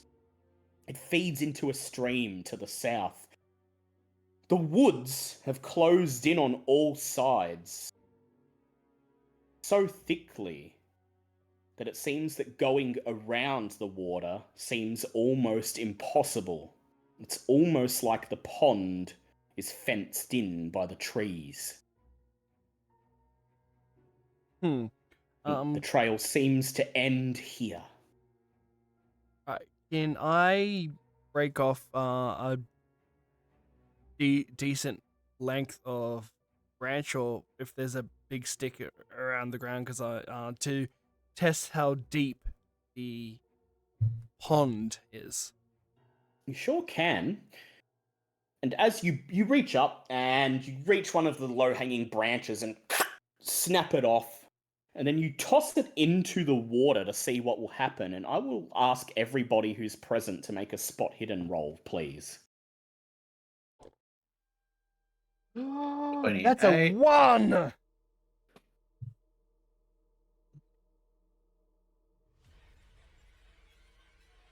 How'd everyone else go? I passed. I got a 91. 91? 13. Well, that's 3 28. out of 4. So I'll say that's a group pass. So you don't need to re-roll. You don't need to push your failure. I'll say you all notice that's a group success. Here's what happens. The branch lands in the water and it just sort of floats on the surface of the murky water for a few moments. And then all of a sudden, there's a bloop and it disappears under the surface. As if something has grabbed it and yanked it down. But you see nothing in the water grabbing it. You see nothing moving under the surface. You see no appendage reaching out to grab the branch. It's just 1 second the branch is floating on the water, starting to sink down, and then the next... Well, that ain't right. And I'd like everyone to make a sand check, please. Yep, that's fair. 29. 13, that's a pass. 33. 33. Did anyone not pass? 6. And so it looks like we all 6. passed. We'll pass. That'll be 1 more point of sanity lost for each of you. And at this point, I'll take the opportunity to point out on the character sheet, there is a value next to your current sanity that reads insane. In the membrane. If your current sanity reaches the insane amount, let me just... Yeah, if you lose that much sanity in a single session, that's when you have a chance of going temporarily insane. Or running off into the woods like an old scaly pig. Oh, Or if you lose five san in one go, you can go temporarily insane. Or if you lose over the course of a session an amount equal to 1/5 of your current sanity. All right. So, Hold go on, ahead. I will do a sanity count really quick. Yeah, well, yeah, because it changes the value when you lower your current san, doesn't it? Yeah, so whatever your starting san was, 1/5 of that is how much you need to lose. So, once again, you all register that sense of being watched. You look around, there's something prickling on the back of your neck, your hairs stand on edge, and it feels as if something is waiting for you to make a move, but you cannot for the life of you still, even this far into the swamp, see any signs of life. The only sign of anything odd at all. Is that branch being pulled down into the muck. I look at Violet and I'm just nervously clutching my glasses and with my other hand in my pocket, clutching my father's keepsake, which he gave to me, which it's a pocket watch with a weird sign on it. I'm just like, it's not a freak out, just more like, and I look at Violet going, I think you better cock that shotgun now. I just said. Shotgun comes out, the pump, and you watch and wait, but nothing jumps out. And the water in front of you is still, deathly still. There's not even a single ripple on the surface. And yet, the trail ends here. As if the boy, if he came this way, walked into that pond and either didn't come out or somehow made it to the other side and kept going. Is there a way to deduce like our surroundings either by like an occult check, or I also just seen that I have a survival forest wood as well? Yes. You can go ahead and roll that if you like. Would that so I'm just getting into it. Since we have 3 flashlights, would that be with some sort of advantage or anything? Well, it's not really dark enough to need them Okay. yet. She has like enough ambient light that she can. Okay. 18. Ooh. 18. So you recall that you left in a northerly direction from the farm, and you shouldn't be too far into the swamp. You've been walking maybe 20 minutes at most. It's still, there's still at least an hour and a half of daylight left. But based on where you are, you suspect that you're somewhere around Lake Nippernickel, which is a large body of water on the southern edge of the swamp, and there's many streams that feed into it, and you suspect that this pond you're looking at is the tributary of one of those streams, that the stream will eventually join the giant lake. And although the trees are so thickly grown that it's very hard to make your way around the pond, you're sure that if you follow the stream, it should eventually lead you to the lake where it might be easier to get around, though you suspect this would be quite a costly detour if you were to do it. With your survival, you also know that crossing a pond like this would be possible. It's possible to create some sort of bridge, but there's something really unsettling about it that makes you not particularly keen to bring that idea up to the others, that you can find a way to create a makeshift bridge and ford it and get across. Okay, I want to, like, how big's the distance between us to the other side of the pond? About 20 to 30 feet. Can I do a spot hidden for a smooth rock? You sure can. Make me a spot hidden. Is a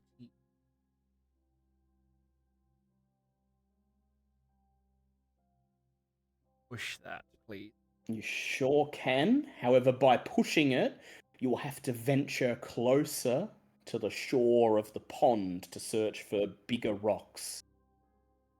Yeah. So if you fail, be careful. Okay. Okay, that's a 19. That's a hard success. Ooh. So you're like searching for big, smooth rocks around you, and there's just, you can't seem to squeeze in between the trees, and the grass is so tall it comes past your waist, brushes against the bottom of your torso, and if you're feeling around, there's a lot of shadow here, it's getting darker, and you decide that the only hope you have of finding the type of rock you're looking for is to venture closer to the shore, and Ooh. You take these slow, cautious steps towards the edge, and the others just sort of watch quietly. The shotgun is cocked, waiting to be fired in an instant. And you're waiting, you're half expecting something to jump out of the water and grab you and pull you in. And then you reach the shore of the lake, and nothing, not even a ripple on the surface. And there, just on the edge of the lake, you see a big, round, smooth boulder. It's about the size of a wagon wheel. Oh Jesus! I wasn't looking for something that big. You weren't looking for a boulder, you're just looking for a normal little rock? Yeah, I was not gonna skip a stone across it. Across it. Yeah, okay, you find a rock on the shore that's smooth and round enough that you'd be able to skip it. Right. And then, go ahead. I turned to everyone going, keep your flashlight on the rock and on the water and see if anything happens. Alright. What's everyone's spot hidden skill? 50. 50? 20. I don't have anything in spot hidden. Just got so- space spot hidden, yep. Yeah. And the others? I did say 20. 20, so you've also got it base. And Blake, what's your spot hidden? My spot hidden 60. Yeah, so it's Blake and Teve who notice. The two girls focusing on shining the beam of the flashlight at the surface of the water, and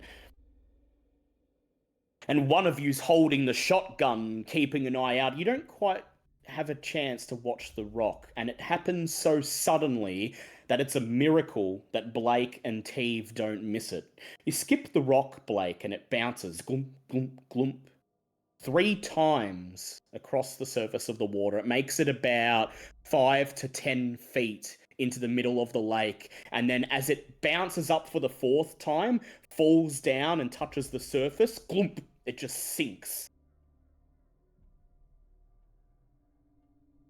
A single ripple goes across the surface of the lake, and the water remains still. Oh yeah, I'm not comfortable with building a bridge. Yeah, I don't really feel like sailing across these waters.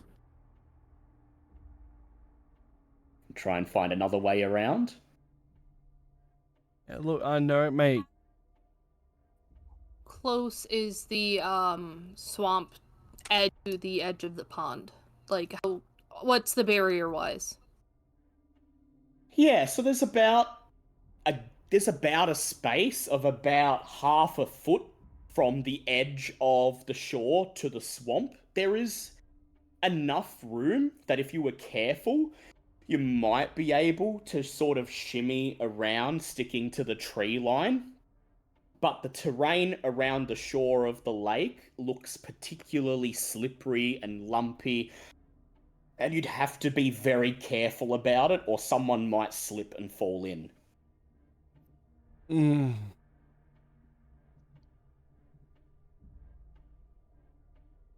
It's either we risk walking around and going around, possibly slipping in, or we find a way to cross, and it's almost instant death, depending on the person. Or you can follow the stream to its source and hope there's an easier place to cross further up, but you have no idea how much time that will take. Well, I look at both Violet and Teve, going, well, I know you guys have more experience than we do. Than me and Florence. We have no experience in this whatever, so I think it would be better if we walked around. Mate, I don't think normal experience is going to help us here. I don't Probably think a so wise- either. Probably a wise observation to make. If anything, I think we should follow that creek now. Follow the creek, see where it It's- leads. You do have it's your at least- flashlights. Yeah. Either we follow the creek down it leads, or we get eaten whatever by that's in there. And I don't want to get eaten right now. None of us want to get eaten right now. Yeah, I think we'll go the safer route. Seems the consensus is to find another way around. You do have your flashlights, and you realize that if it does get dark, you have a way to see. You suspect maybe you've got another hour or so before it gets dark, and you can probably last a bit longer than that with the flashlights, but you hope that this detour isn't going to take up too much time. So who would you like to trust with leading you down the trail, down the stream, and trying to find another way around? Probably still Teeth, I reckon. He'd The probably, man knows He- what to do. yeah, he'd probably spot the best place to cross. So, Teve, go ahead and make me a bushcraft roll.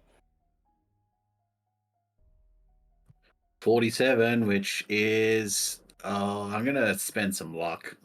Probably wise if you don't want to waste time.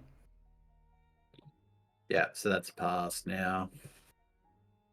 Warn the others away from the shore.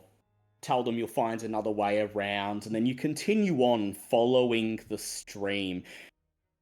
It gets thinner at various points, but never thin enough to safely cross, and you follow it for the better part of half an hour until you finally reach the point where the stream connects with the lake. And the lake is a huge body of water, this inky black splotch of nothingness that seems like a giant wound in the middle of the swampland. Even the trees themselves seem to give this lake a wide berth. The trees stopping 10 or so feet before the shore of the lake. And there's just this empty area between the tree line and the lake where nothing seems to grow. It's just barren dirt, and the black expanse seems to stare back at you, and the longer you stare into it, the more you become convinced that there is something alive. You become aware of your beating hearts, thump, thump, thump, thump, and then something else, something matching them, thumping. The heartbeat of perhaps the swamp itself. Something deep in the earth, matching your breaths and your heartbeat. Thump, thump, thump, as you walk. And as you merge on the edge of the lake, you're able to easily step over the stream, and then Teve beckons for you to follow and leads you back the way you came. And at about the hour mark, you emerge on the other side of that pond.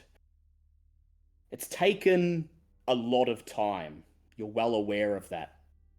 About an hour to cross this tiny pond, but now you're back on the trail, and you continue to follow it. On the other side of the pond, two sets of tracks, one boy-sized and the other man-sized, lead away through the mud. They lead from the shore of the pond back into the swamp, following a little used trail. Teve carefully leads you beyond the tree line and down this narrow, winding artery. The small trail twists and turns deeper and deeper into the swamp, occasionally fading, only to pick up again a few feet farther on. Teve is a skilled woodsman, and if anyone else were trying to find this trail, you suspect they would get hopelessly lost. Darkness begins to encroach as the last minutes of daylight slip away. Before long, you find yourselves trudging along in pitch blackness. Do you reach for your flashlights? Since I don't have one, it's not my choice. I reach for mine and use one of my it to the shotgun so I can have a light on the shotgun and just keep it aim Good idea. in front of us. Alright. Click. The flashlight turns on as you wave the shotgun in front of you, and the beam is cast across the trail ahead. And I'd like you to make a listen check for me, please. All of us or just Billy? Just her, because she's the one who's flicked on the light and is looking ahead.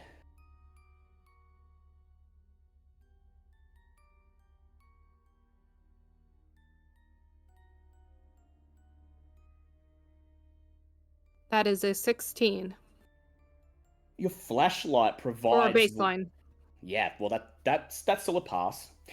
Your flashlight provides much needed light, but the moment you turn it on, you regret it, because it announces your presence to everything and anything in the swamp. Soft growls emerge from the darkness, from somewhere behind, and then to the left. You whirl around, Violet, and your electric torch catches a glimpse of shadows darting quickly through the dark between the trees, too fast to get a clear shot. The rest of you see Violet wildly shifting the shotgun from one angle to another, leaping around, pointing it back in your direction, and then away again, her eyes narrowing as she tries to focus on something that's there.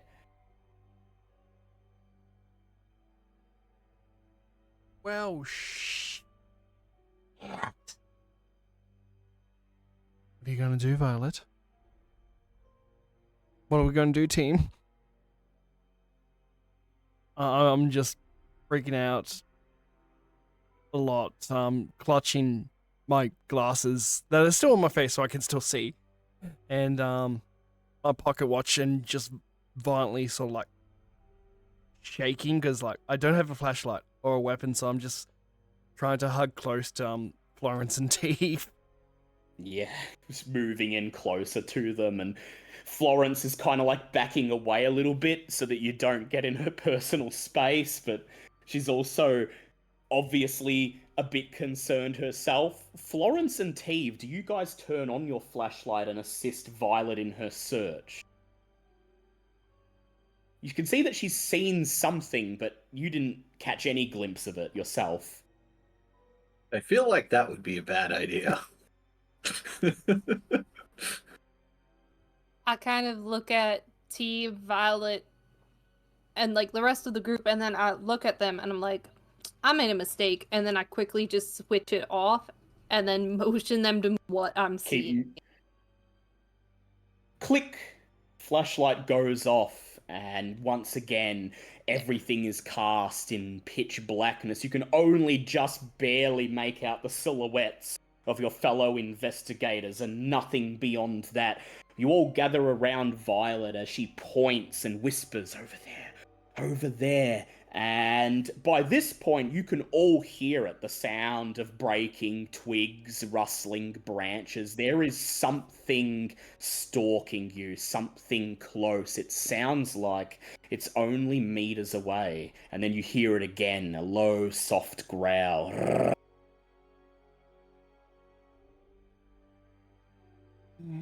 Can I use all right, so where? natural world? Sorry, go on. Can I use natural world to see if I recognize the growl? Yeah, go ahead. That is a 15, so that is a hard pass. It's canine. Could be a wolf, could be a wild dog, but it's a canine growl, and it's the growl that you recognize as being a signal to the pack that prey has been found, and to begin to move in for the kill. Teeve, you said you have a knife on you, don't you? Yes, but could I? What would I use for animal talk? Well, if you Teeve. suspect that they are like actual mundane animals and not monsters, you can attempt to make a natural world check again, or you could also do education, because I'd say being able to calm animals would count as a no check for you, given your background. Oh, they're both 50, so there's an 11. Oh, So that is hard pass. hard pass. So what would you like to do, Teve? I'm going to signal them that I am the alpha of my own pack and that we want no trouble with them. So it probably doesn't make the others feel any better. You're hearing this rustling. It's clear that something is stalking you. And then Teve just steps forwards and he lets out this growl of his own. The growls in the dark. The growls in the darkness stop. They instantly pause. The rustling continues for a few more moments and then stops. And then there's a crunch of twigs and breaking wood as the thing that's been stalking you steps out onto the trail directly in front of you. Easily twice the size of a normal wolf. Its flanks shining in the tiny bits of moonlight that manage to penetrate the canopy, its hungry eyes glowing, gleaming like orbs in the darkness, its teeth bared, saliva flecking from its tongue, and around its muzzle are reddish, bloody stains. Can we clearly see this, or is it like still too dark to see? You can make out the shape of the wolf, you can see its eyes, you can see the bloodstains on its muzzle, but you can't see it any clearer than that. And it just pauses in the trail, stands there and looks in Teve's direction as if deciding what it wants to do. And I would like everybody, except Teve, because I'm going to let him have this because he does deal with animals all the time. I'd like everybody else to make a sand check as you see how unnaturally large this wolf is. That's a pass. 19. Pass. 5. 5. Pass. You don't lose any sanity. You manage to stay firm because it doesn't look like the thing is going to attack, and Teve looks pretty confident that he knows what he's doing. Teve isn't just confident. Rather than being panicked, he's astounded. Would you look at that beautiful beast? Check out the size of those fangs! Oh my god, look at that pout on you! You're beautiful!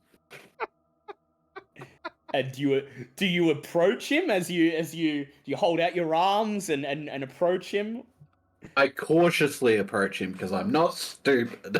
I just whisper to Teve, see if there's a scar on his right cheek. Good point.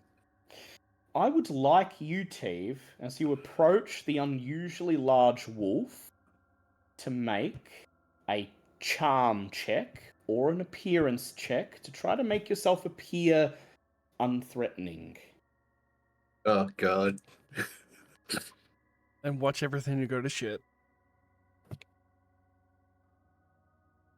34, so that's a pass. Hey.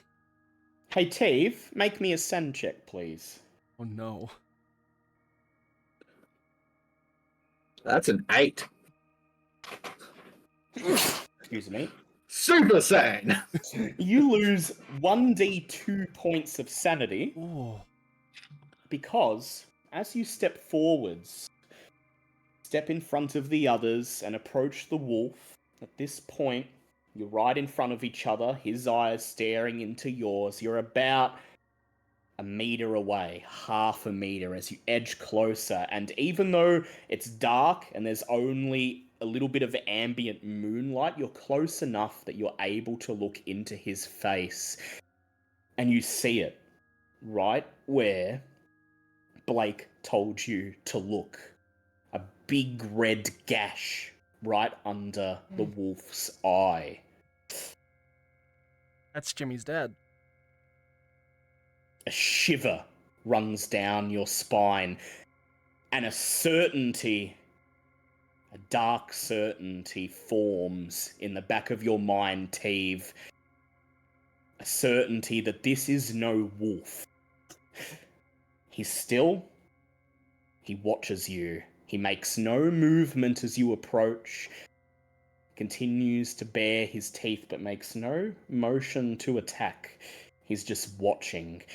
And as you step even closer, he flecks the tip of his muzzle to acknowledge that you're there. Some sort of greeting, but still makes no movement either towards or away from you. What would you like to do? Eve stares at the wolf. You wouldn't happen to be the kid's dad, would you? The wolf looks back at you and it growls. A warning growl.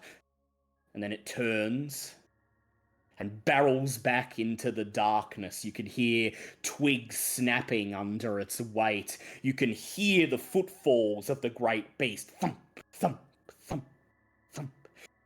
Until it recedes into the darkness, and a few minutes later, you're certain it's gone. I think that was a yes. I reckon so. Well, there was one thing clear to you, Teve, the way it growled at you before it ran off. You recognize that. It's the same in any language, the same from any animal. That was a warning. Stay away. Come no further. And then it turned and left. But the trail seems to continue on.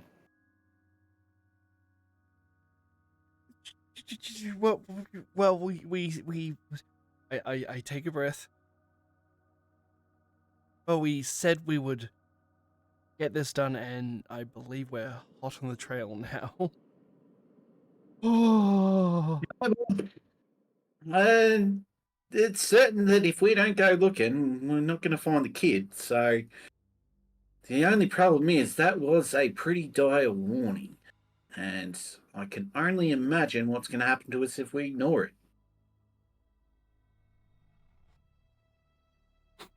And yet, the wolf could have attacked you. That much was clear. Can but it I didn't. ask Keeve, what kind of warning was it? Was it a warning for us not to come any closer to him, as in the dad, or not to go Oh. any further into the swamp? So I'll say, Teve, it could be either one of the two. It's up to you how you'd like to interpret it and answer her question. Well, Smart. wolves don't really communicate in full sentences. It was more of a back the fuck off. That could mean either way, but that was I gotta applaud that. And so a single question. You, Australia. Yeah, single question lingers in your minds. Do you continue on or do you turn back? Knowing that Jimmy is still out there. Can I gather anything from that interaction that I saw? Um, With, like, how many Natural World points or- in Natural World have you got? 50? Yeah, so you weren't right up close. You only really saw Teve approach it and its response, but based on the body language, it seemed to you that the wolf was sizing him up, that it was taking stock of whether he was a threat or not a threat. And you have the same interpretation as him, that last growl was a warning, but you don't quite know what the warning is for.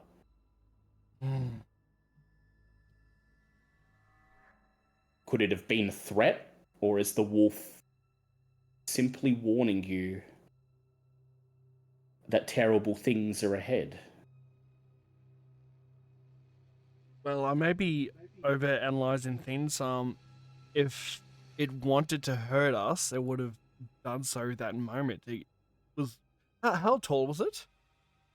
Really large. It was like nearly, the wolf itself was nearly as tall as Teve. They were nearly eye to eye. Yeah, I dare say it would have ruffled our jammies. You saw this, so it's the same as in the drawing, and Correct. you is it the same as in is it the same monsters that was in the books that the kid was reading? They the pictures of the all the scars that was a man, a bear, a wolf, Bird. and a bird, all with the same. That's a shapeshifter. Yeah, that's what my research has been given me to believe. Okay, so what do you know about shapeshifters? What can you tell us? Because I've done a lot of. I know I don't have a lot of occult, but I've done a lot of reading. Can I roll an education? Yes, I'll let you roll an Can I roll education. my occult? You can roll your occult. Yeah, I have a cult of 80 as well, so Yep, go ahead. Feel free to roll your occult. That is a 27, so that's a hard pass. ooh, 55. 55. And that's a pass for me. What did So you you get, all- really? Okay. Yeah, so with those 3 passes and with that level of success, I'll say you talk it over for a few minutes. Could it be a shapeshifter? You try to rack your brains about what you know, things you've read, research you've done before, and you come to the conclusion that if it is a shapeshifter, then it could be one of 2 things. It could be, given that you saw a large wolf, it could be a werewolf, a traditional lycanthrope, a cursed man, cursed to roam the swamp as a wolf at night and feast upon those unfortunate enough to step into its path. The other possibility, and this one you draw from the local legends of the natives who named this place, a being much more sinister. A skinwalker, a cannibal, an evil being that exists only to eat the flesh of others and corrupt them with its curse. Something that can not only take the form of a wolf, but of any beast it has killed. Calm myself with my knowledge, because bookworm, regaling knowledge kind of calms me. I think back. Well, if it is a skinwalker, from all our research, it would have attacked us on the spot. That's the strange thing. And how does this tie into what happened 30 years ago? How does it tie into the strange man that perhaps fathered Jimmy 17 years ago? And the most pressing question of all that you have no answer to, how can you harm it? How can you protect yourself if it comes to that? Oh. I don't suppose I can do another education to think back on if I read how to harm a Wendigo, if it is a Wendigo.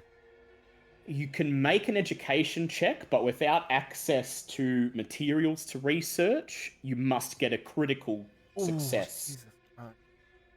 I need for a critical. Can I look into my Let's see. occult knowledge to see if I know anything? Yep, same goes for you, but because you're using a cult, which is an actual skill, you'll only remember something if you get a hard success, which is less than half on your That's roll. a 13. What's my education? Can I use 3 luck points? You sure can. Oh, can I use my occult as well? You sure can. You'll get more information if you Yeah, both. I rolled a 1. Oh, Ah, goddamn! And I rolled an There's- 8, so. So we all done critical passes. Well done, team. There's a case like this that you think back to when you first started working for the Preservation Society. There was a case where cattle were going missing, something was stealing them in the night, and a key feature of all the testimonies was the howling of wolves. You did a lot of research about shapeshifters back then. You never actually figured out what killed the cattle, but you did recall, you did learn, and you recall this bit of knowledge now, that regardless of what type of shapeshifter it is, all of the lore that you're familiar with suggests that it can only be truly killed if it's in its true form. Oh, so what's its true form then? An anime fangirl. It's just a magical girl story. I almost peed myself. And then, none of this answers the original question that still lingers in all your minds. To continue on, or to turn back? Oh, I think we still need to continue on because I think we've made enough distance that it would take the same amount of time to follow the tracks or to get out. So we're kind of at the what's it? Point of no return. Yeah, you're kind of at the point of no Cost return. sunk fallacy. That is also in effect. Yep. We'll just keep going till my friend turns up. It'll be like any time between now and 11:30. So we'll just stop when he gets here. But we still got a bit to go. Press on. We'll press on. Press on. All right. We can't. How good can we see, or would we need to risk the flashlights? Without the flashlights, you can see maybe a meter or two in front of you.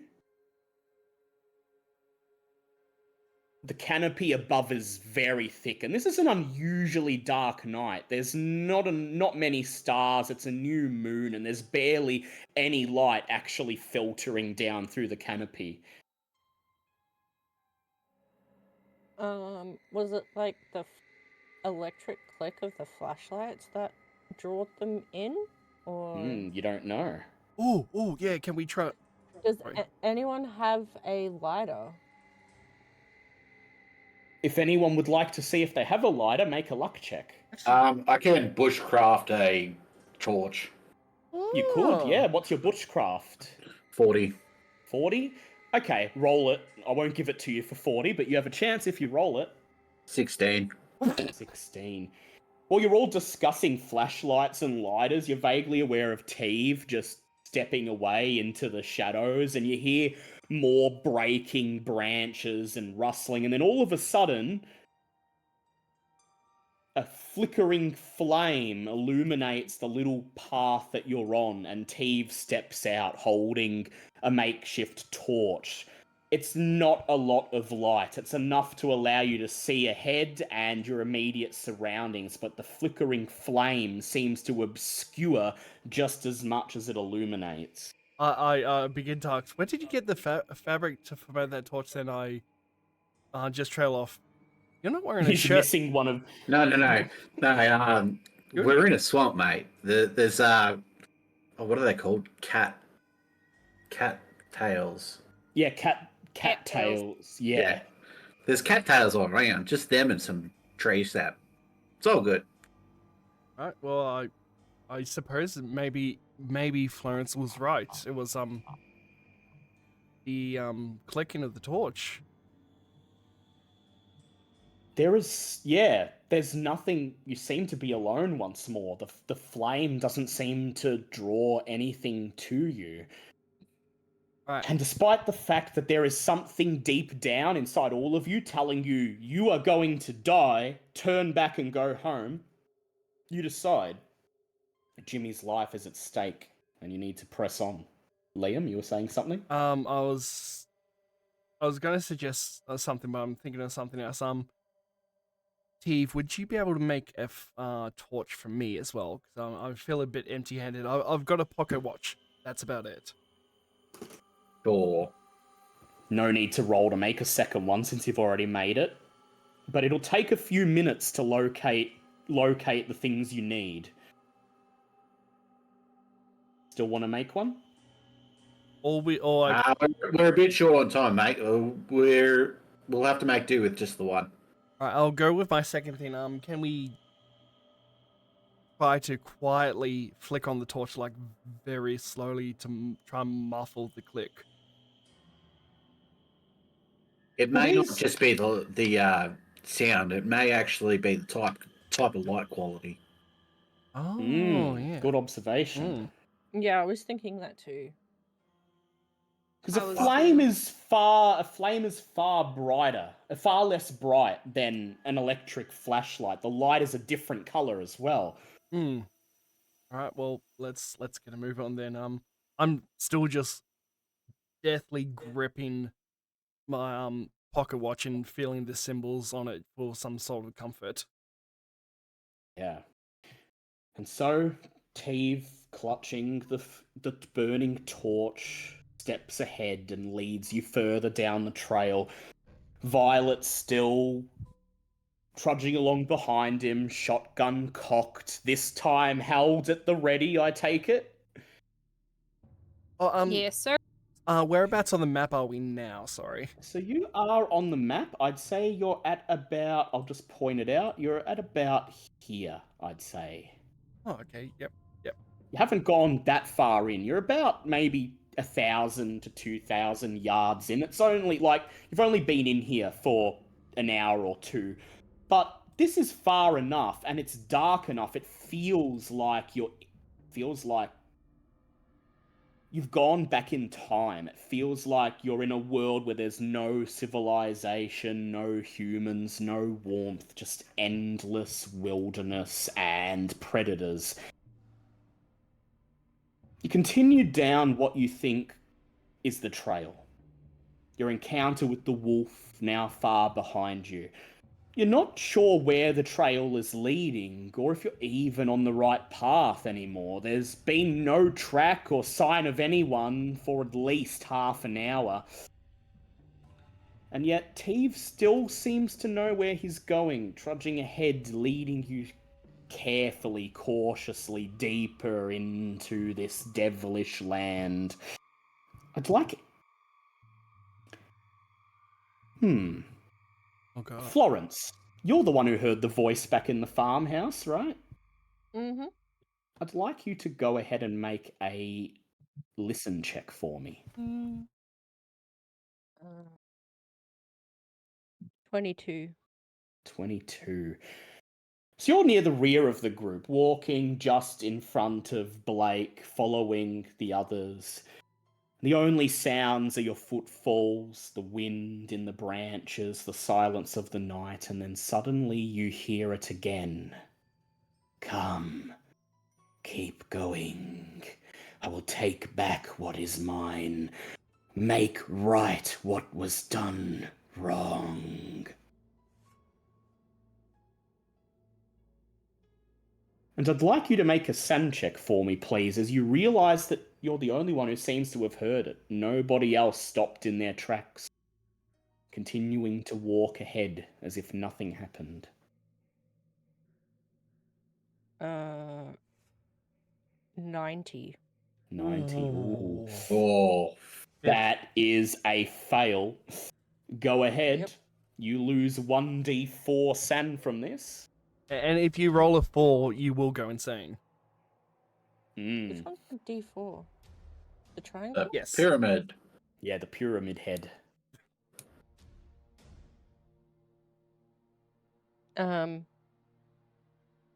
What did I...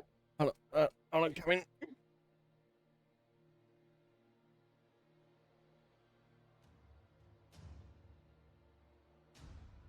The 1. So the number on the top. Okay. 1. 1. Once again, you feel your body stop of its own accord and begin to turn, to walk off the trail, push through the tree line and into the darkness. And you only realize what's happening when you realize that the others have journeyed on ahead, have ventured several meters ahead, and only when you hear one of the others going, hey, don't fall behind, that you realize what's happening. You shake your head, shake that voice away, and compose yourself. Everyone else, Violet is just standing there. She's standing about 5 to 10 feet behind the rest of you on the edge of the trail, facing towards the tree line, and the look on her face tells you that she doesn't seem to know where she is, at least in that moment.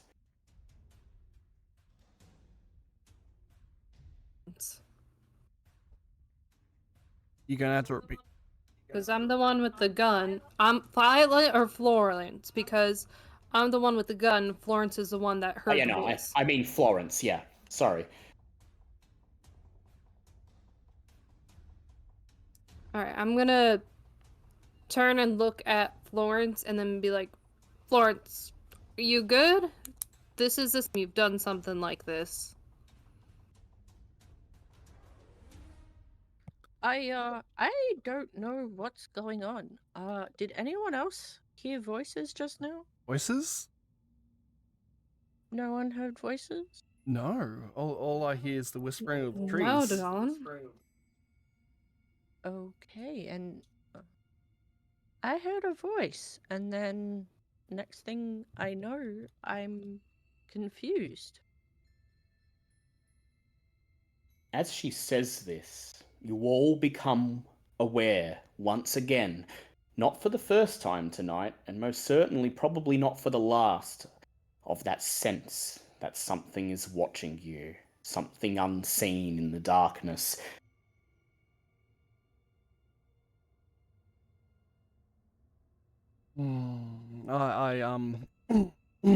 Sorry. I sort of shimmy my way over to Florence and gently reach out her hands, going, it's going. This is Blake stuttering as well. It's going to be okay. I promise we're going to get out of here. Bang! From up ahead, a gunshot splits the night air. A call for help rises from off the path. The scream of a man. Oh, did you guys hear that? Yeah, pretty much heard it. That's the path, though. That's through the trees. Yeah, it's off the path.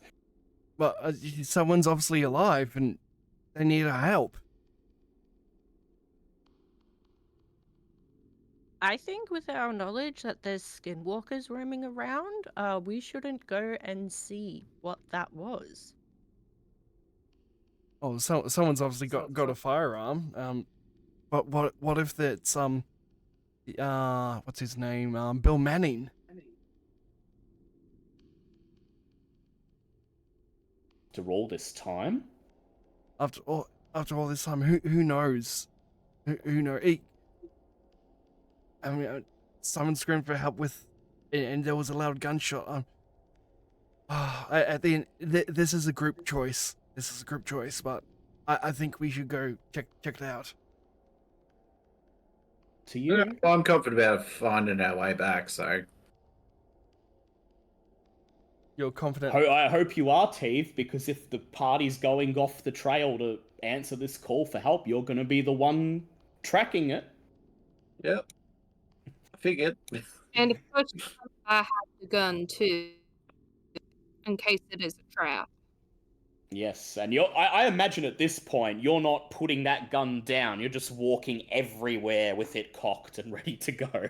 Like an anime pillow girl. No, I am. Magical Teve, princess. go ahead and make me a track roll, please.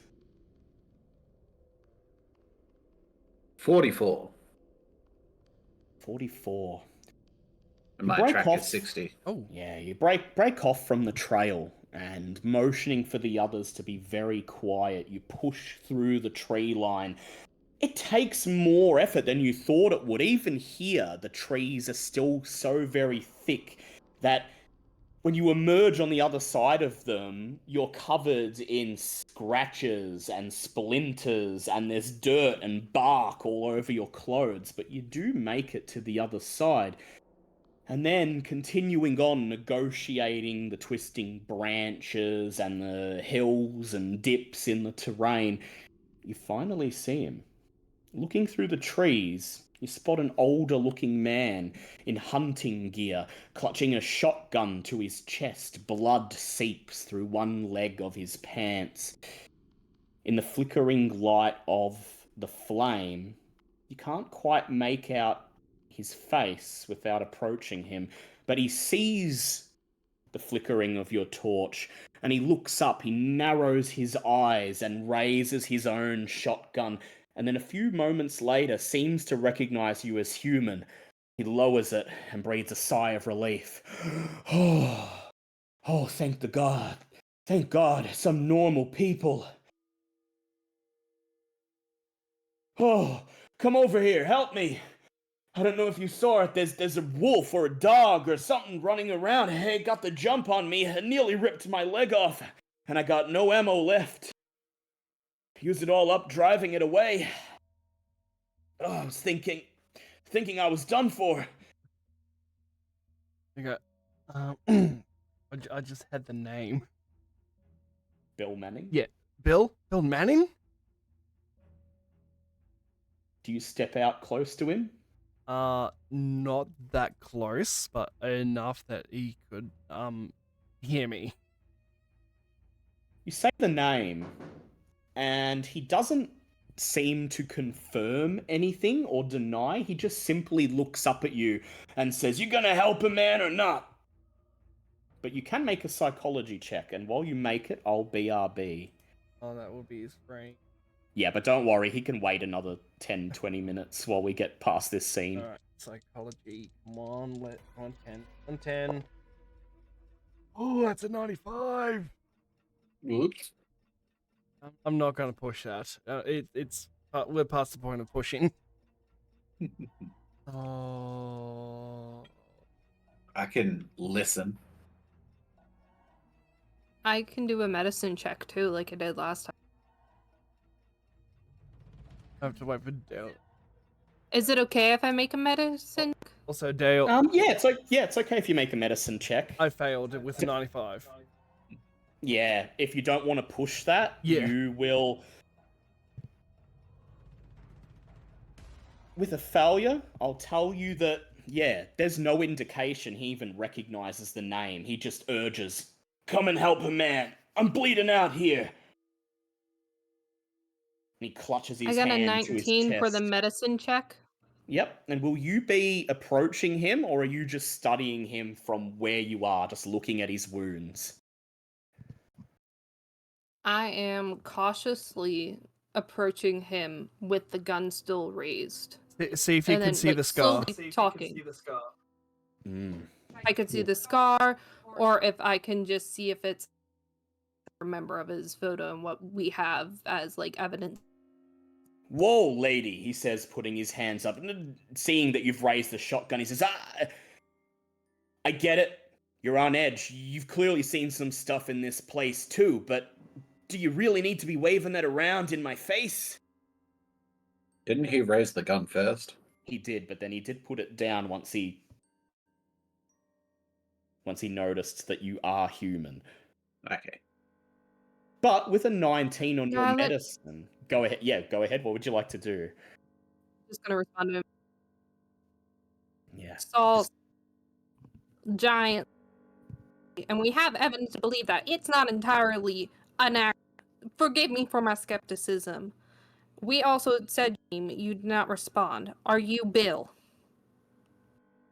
At this, he looks up, and you're now close enough that you can get a good look at him. And I'll first say, with your 19 on medicine, the way he's clutching his stomach, the blood that's pouring over his hand and arm, there is a lot of blood, and that amount of blood, it astounds you that this man is even conscious, that he's even able to talk, because he's clearly suffered a grievous injury. The hunting vest he's wearing is spattered with blood. It's all torn. It's a wonder this man is moving. And I will ask you to go ahead and make an education check for me. We call these no checks, and they're used to basically see if you remember things from before. What do I roll for that? The same thing Yep. that I have in? Yeah, so just your education stat. That is a 21. 21. That's a pass. He looks up at you. It's the same grey beard, the same beady eyes, the same weathered middle-aged face. It is the face of Bill Manning staring back at you, and at this moment something flickers in his eyes that is not human, that is not natural. Go ahead and make me a SEN check, please.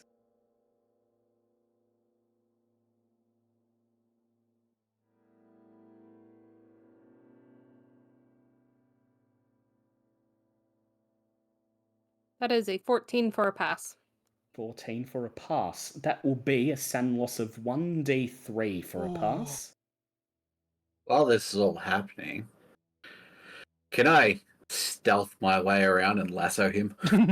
You sure can try. Go ahead and make me a stealth check if you'd like to. And I will 0. roll 3. It's a 3. Oh my god. 3. Wow, with that type of success, he's very likely to not match it. Yeah. That one for the D3 for me. Your first instinct, you've got your finger on the trigger of the gun. Your first instinct is to press it and blow this man away because you know instantly that Bill Manning should not be here, should not be alive, and yet here he is, staring at you, talking to you, beckoning you to come closer, and that thing behind his eyes is not him. But you compose yourself just enough to not show that you are scared, that you have noticed that something is wrong. And what would you like to do?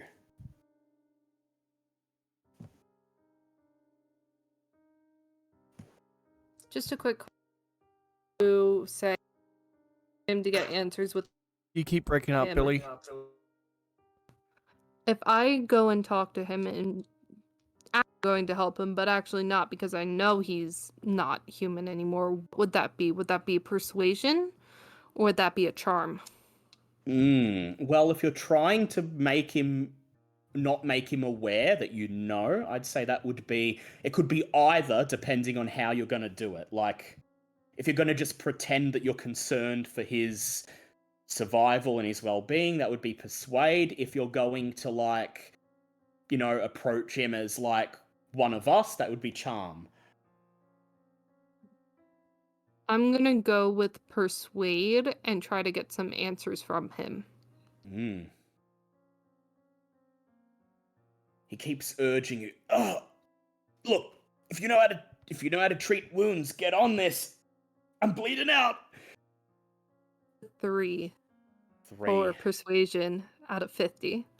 And what do you say to him? Just for my general knowledge, how long has he been missing? 2 months. 3 months. Yeah, 2-3 months. I'm gonna help you, Bill, but I gotta know, how did you survive, especially with that wound? Because that wound looks mighty. He nudges at the shotgun that now lies useless, dangling from his hand. Unloaded this whole sumbitch into him. Drove him off. He would have taken more. He would have taken my leg, my arm. I'm lucky I got away as I did. And look, I know I am not all in one piece, which is why I gotta get out of this swamp and fast. What day is it, Bill? Day, huh? What do you mean? Like, date? Why do you want to know? I'm just curious because we came in here and you've been gone for like a week. And I'm lying for that part. Like, Yeah. he's been gone for 3 months. We know that he's been gone for 3 months. Steve's time to. If he corrects me in this moment with that, exactly what I'm dealing with. In spite of the situation he's in spite of the fact that he's bleeding out, looks like he's on the verge of death, he smiles at you, and it's the coldest smile you've ever seen in your life as he says, in a voice low enough that only you can hear it, May 2nd. Today's May 2nd. I joined the search party for the boy earlier today. They must have left me behind, and I ended up in the swamp on my own, and in the darkness behind him. I just over- immediately. Go ahead. What would you like to do? I was gonna say that answer. I raise the shotgun at his head and be like, "You got it wrong." And can I pull the trigger on him? You sure can, Oh no. but as you raise the Hold shotgun, on. What were you gonna say? as you raise the shotgun and your finger tightens on the trigger, you just make out behind him, moving in the shadows, the silhouette of Teve creeping closer and closer. I'm gonna die. Yep. You may fire the gun, or you can attempt to control yourself and give Teve that second he needs. If I notice Teve, then You're I'm not gonna control trying myself and firearms, compose you're myself. gonna kill me. Nah. Self and be like, you were part of it, right? And they left you behind? Still Hunter faking nods. that concern, but The hunter nods and he just stares down the barrel of the shotgun and he shrugs and he says, I don't know what to tell you. And at this point is when Teve makes his move. Teve, you've managed to creep up on him without being noticed. But whether you're able to subdue him, that's a whole nother question. You reach into your pack, pull out the length of rope, and prepare to wrangle him just like any other beast. How would you like to do it? You want to just throw the rope around him, or do you want to tackle him and grab him and hog tie him, or... Well, I'm pretty good at lassoing from a distance, so that's what I'm gonna do. I'm gonna throw it so it lands over his shoulders, and because he's holding the gun, his arm should be in front of him, so it won't go fully down, and then I'll tighten the noose. Go ahead and make me a throw roll. I will be contesting it to his, but because he's focusing on the gun in his face at the moment, I'm going to give him a penalty. That's a 5. Oh my god. It's a 5. Your rolls, Well, holy even if he shit. didn't have the penalty, he probably would not be able to do anything. He's focused on the woman brandishing a gun in his face. He does not hear or even sense you approach.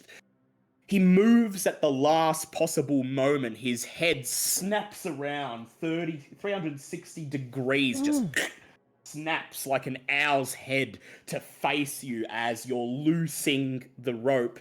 Go ahead and make me a sand check, please. Texas is shit. Yep. That's a 38. 38, that's a pass. It will be 1d4 sand losses. You have also now realized that he is not human.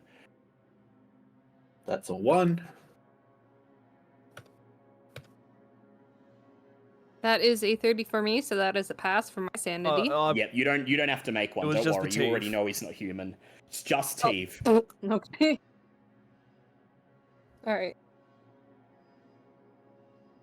How'd you go, Teve? 1d4? No, I got a 38, so... Oh yeah, you passed. Yep, but it's still 1d4 sand loss. Yeah, it was 1. 1. Yep.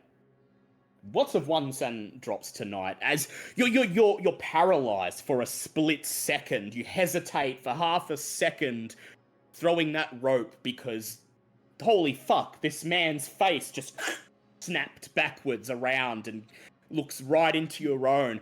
But then you open your mouth and scream, ah!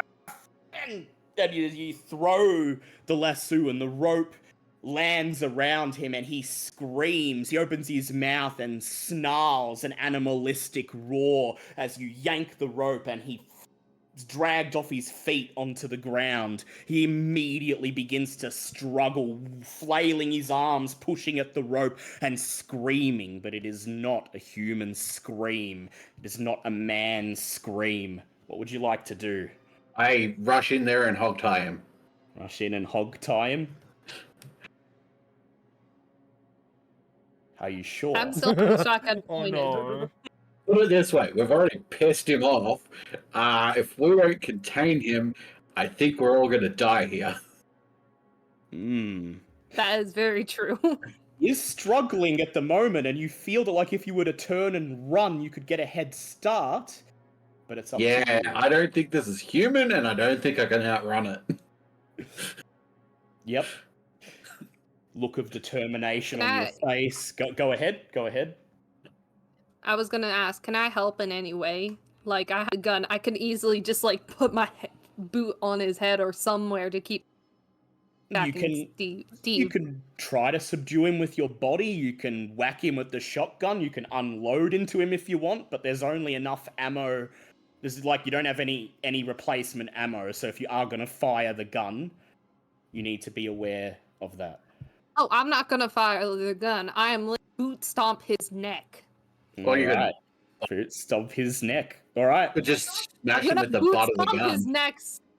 Well, no, I'm gonna boot stomp his neck so that way he's still conscious so we can question him. Yeah. So her foot comes down on his neck and he screams, and then Teve, a stony, emotionless look of determination on his face, steps forward, stands over the struggling man, and begins to kneel down and hog-tie him. Teve and Violet, I'd like you both to make either a fighting brawl or a dodge check for me, please. Batten brawl. That is a 38. What would that be under? That would be your dodge skill or your fighting brawl skill. The fighting brawl is a base of 25. 25, yep, if you don't have any points in it. And dodge is half your dex if you don't have any points in it.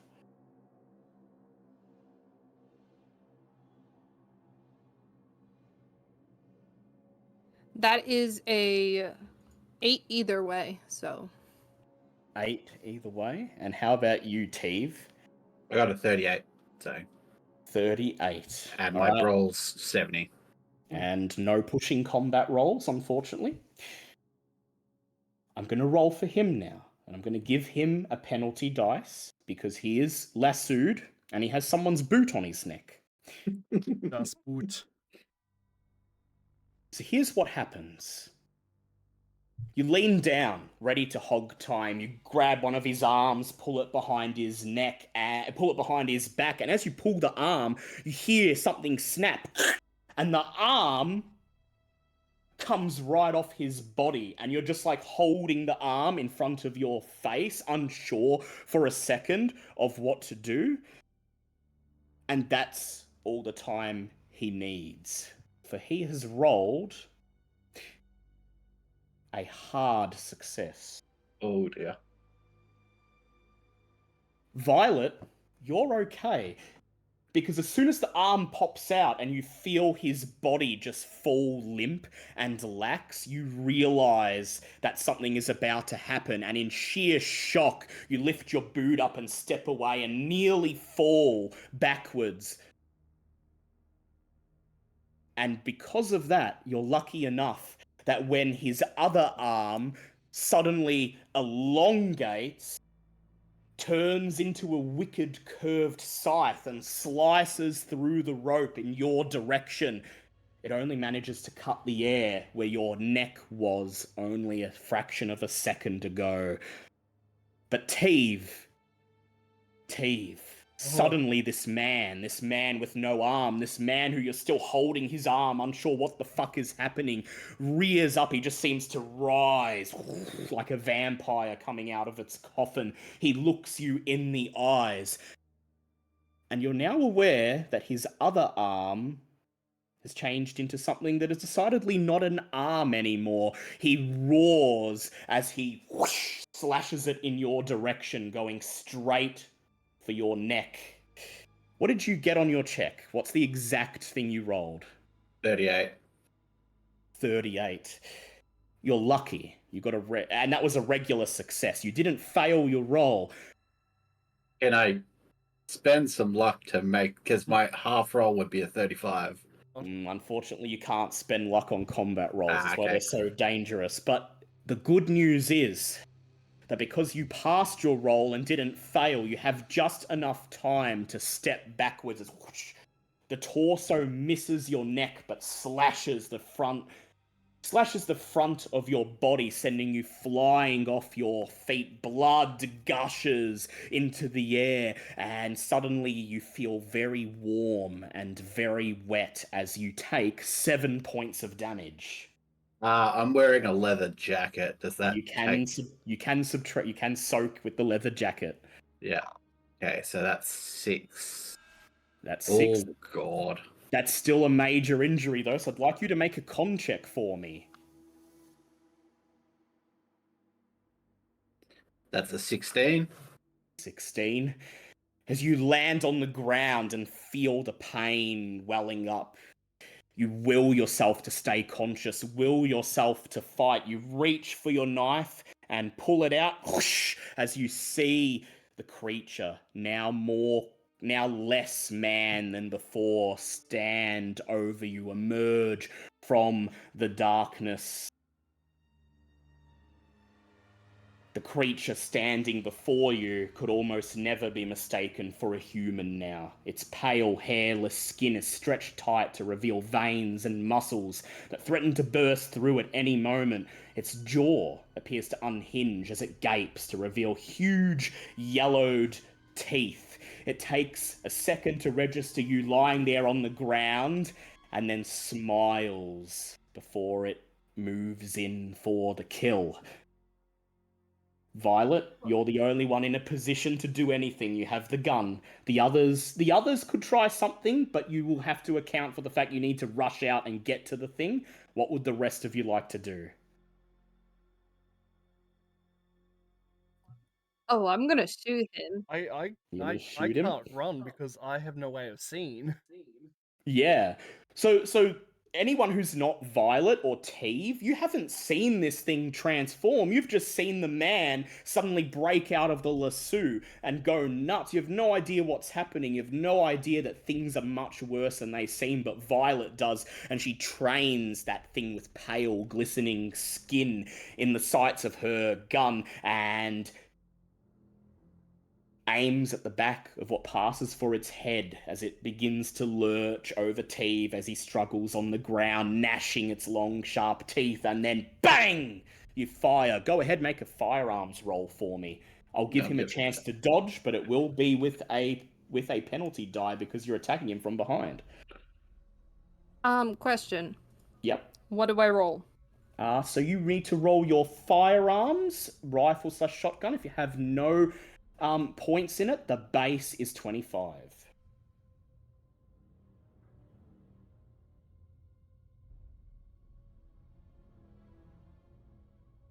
Oh my god. The dead god are blessing me tonight. How'd you go? 6. Ooh, very nice. That's a hard pass on something you don't even have trained. That's a critical hit. Unfortunately, shotguns do not critical in the same way. So when a weapon criticals in Call of Cthulhu, you usually double the damage. For a shotgun, though, it just means you get max damage. You are close enough to him. I think it counts as close range. So that will be 4d6 points of damage maxed. So that is 24 points of damage. Damn. The buckshot tears into the thing's skin, shredding it like paper. Underneath the skin, there's nothing. No bones, just throbbing red flesh that begins to break apart. Blood begins to run down the creature's glistening skin as it throws its head back and screams. And Teve, here's what you see. You see those jaws coming down mere moments from ripping your face off, and then you hear the gunshot bang, and then you hear the creature, you hear the creature roar, see it recoil and feel the pressure of its body suddenly lift. You sigh and fall backwards as the creature bellows, getting down onto all fours and darts away into the blackness, its eerie screech lingering in the silent night for several moments longer, until finally all is quiet and you are alone once more. All right. I'm going to perform some emergency first aid on myself. Please, go ahead. You have medicine? I've got first aid, Oh, nice. and that's a 13, so that's a hard pass. Soon I'm as gonna things... help him the best I can with my medicine. He got Yeah, go ahead, make a medicine check of your own. That is a 34 pass. 34 pass. So as soon as everything's quiet, you all emerge from the tree line, and Blake and Florence are still unsure what just happened. The hunter broke through and there was a scuffle and he ran off, and the next thing you're aware of is Teve lying on the ground. There's a pool of blood around him. He's gasping for breath and he's rifling through his bag, pulling out bandages and a vial of morphine, and starts clumsily trying to bandage his own wounds. And Violet rushes to help him, kneels down and treats his wound the proper way. Teve, your major wound is cured, and you recover 2 hit points. Oh. They pull you to your feet. It hurts to stand, but you can still do it. You feel a little bit woozy, and as soon as you're on your feet, you nearly proceed to immediately topple face first to the ground and fall over, but Violet braces you against her shoulder.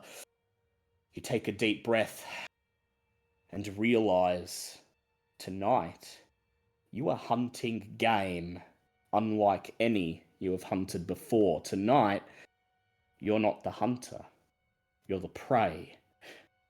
And that's where we'll leave it there for this episode. Well done, guys. Well done. I so thought I was dead. I will get to your bonuses in a God second. bless All right. the dice god. Okay, Dale. There's been a bit of discord in the lounge room. Was that before he transformed, was the human the OG form? I won't tell you, because next session that's going to be the thing that determines whether you live or die, isn't it? Oh shit. I'll leave it to you to draw your own conclusion. But you ventured into the swamp, learned that indeed Jimmy Campbell is in terrible danger, and that Dr. Nichols was very right to be concerned, because the Hockomock Swamp isn't just a place with a bad reputation. The stories they tell aren't just stories. There is real death, real things that you can't explain, and tonight you caught your very first glimpse. This is only half the battle. A 12-year-old boy is still out there. He's still in danger. And now you've entered the changeling's domain, and it knows you're coming for it. I'd like you all to leave your sanity and your HP as they are, but each of you may pick any 2 of your skills and increase them by 1d10 points, and you may pick the same skill twice if you like. Hmm.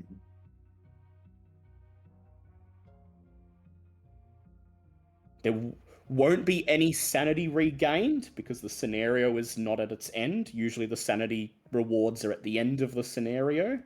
So for now, you just get the skill boost. Hmm. It's to represent your adrenaline kicking in as you realize, holy shit, this shit is real. Alright, I'm going to upgrade my bushcraft and first aid, seeing as I use them most throughout the thing. I've just got They were definitely very useful. bot hit and stealth. Probably useful. Violet, you got a fantastic crit on that gun. Go ahead and add 5 points to your firearms for free. Ooh. After making a shot like that, you think you've learned to handle the kick of this thing. So that would go from the base rate of 25 just to 5, To yeah? 30. Oh, to 30. Yep. Oh, yeah, It would go from 25 up to 30. That's So right, she yeah, basically has 30 in it now. Yep. And then she can add whatever she wants on top. So, how did you guys enjoy your first foray back into the world of Call of Cthulhu? Oh, That was fun. I loved it. But it's more importantly, what did the girls think? Yes, please tell me. Oh, I'm so happy right now. Was it everything you thought it would be? Absolutely, I love Cthulhu. Would you like me to torture I you some love more? Oh, not tonight. Not Maybe tonight. later. Not tonight. But we're halfway through the scenario. If you like, we can meet again in 2 weeks and do the rest. Wait, 2 weeks. What's wrong with next week? Well, I mean, next week could work, but I'll let you know. I just say 2 weeks just in case, because I run games for other groups and I don't know when I can fit stuff in. Oh, yeah. So let's say 2 weeks for now, but if it gets to next weekend and I feel like I can, I'll let you know. Well, Yep. Thank you for joining us on this foray into darkness. Thank you, stream, for listening in. Hopefully you enjoyed this blast from the past, and you'll be with us when we return to get to the bottom of this. everyone... Sorry. Will Jimmy Campbell return home? If Jimmy Campbell dies, will he be the only one? You'll have to tune in next time when all is revealed and more questions and mysteries of the Hockomock Swamp. Thank you, everyone, for joining in. I hope you guys have a great night, and we'll see you guys next time for some more Call of Cthulhu. Until then, say bye, everyone. Bye. Bye-bye.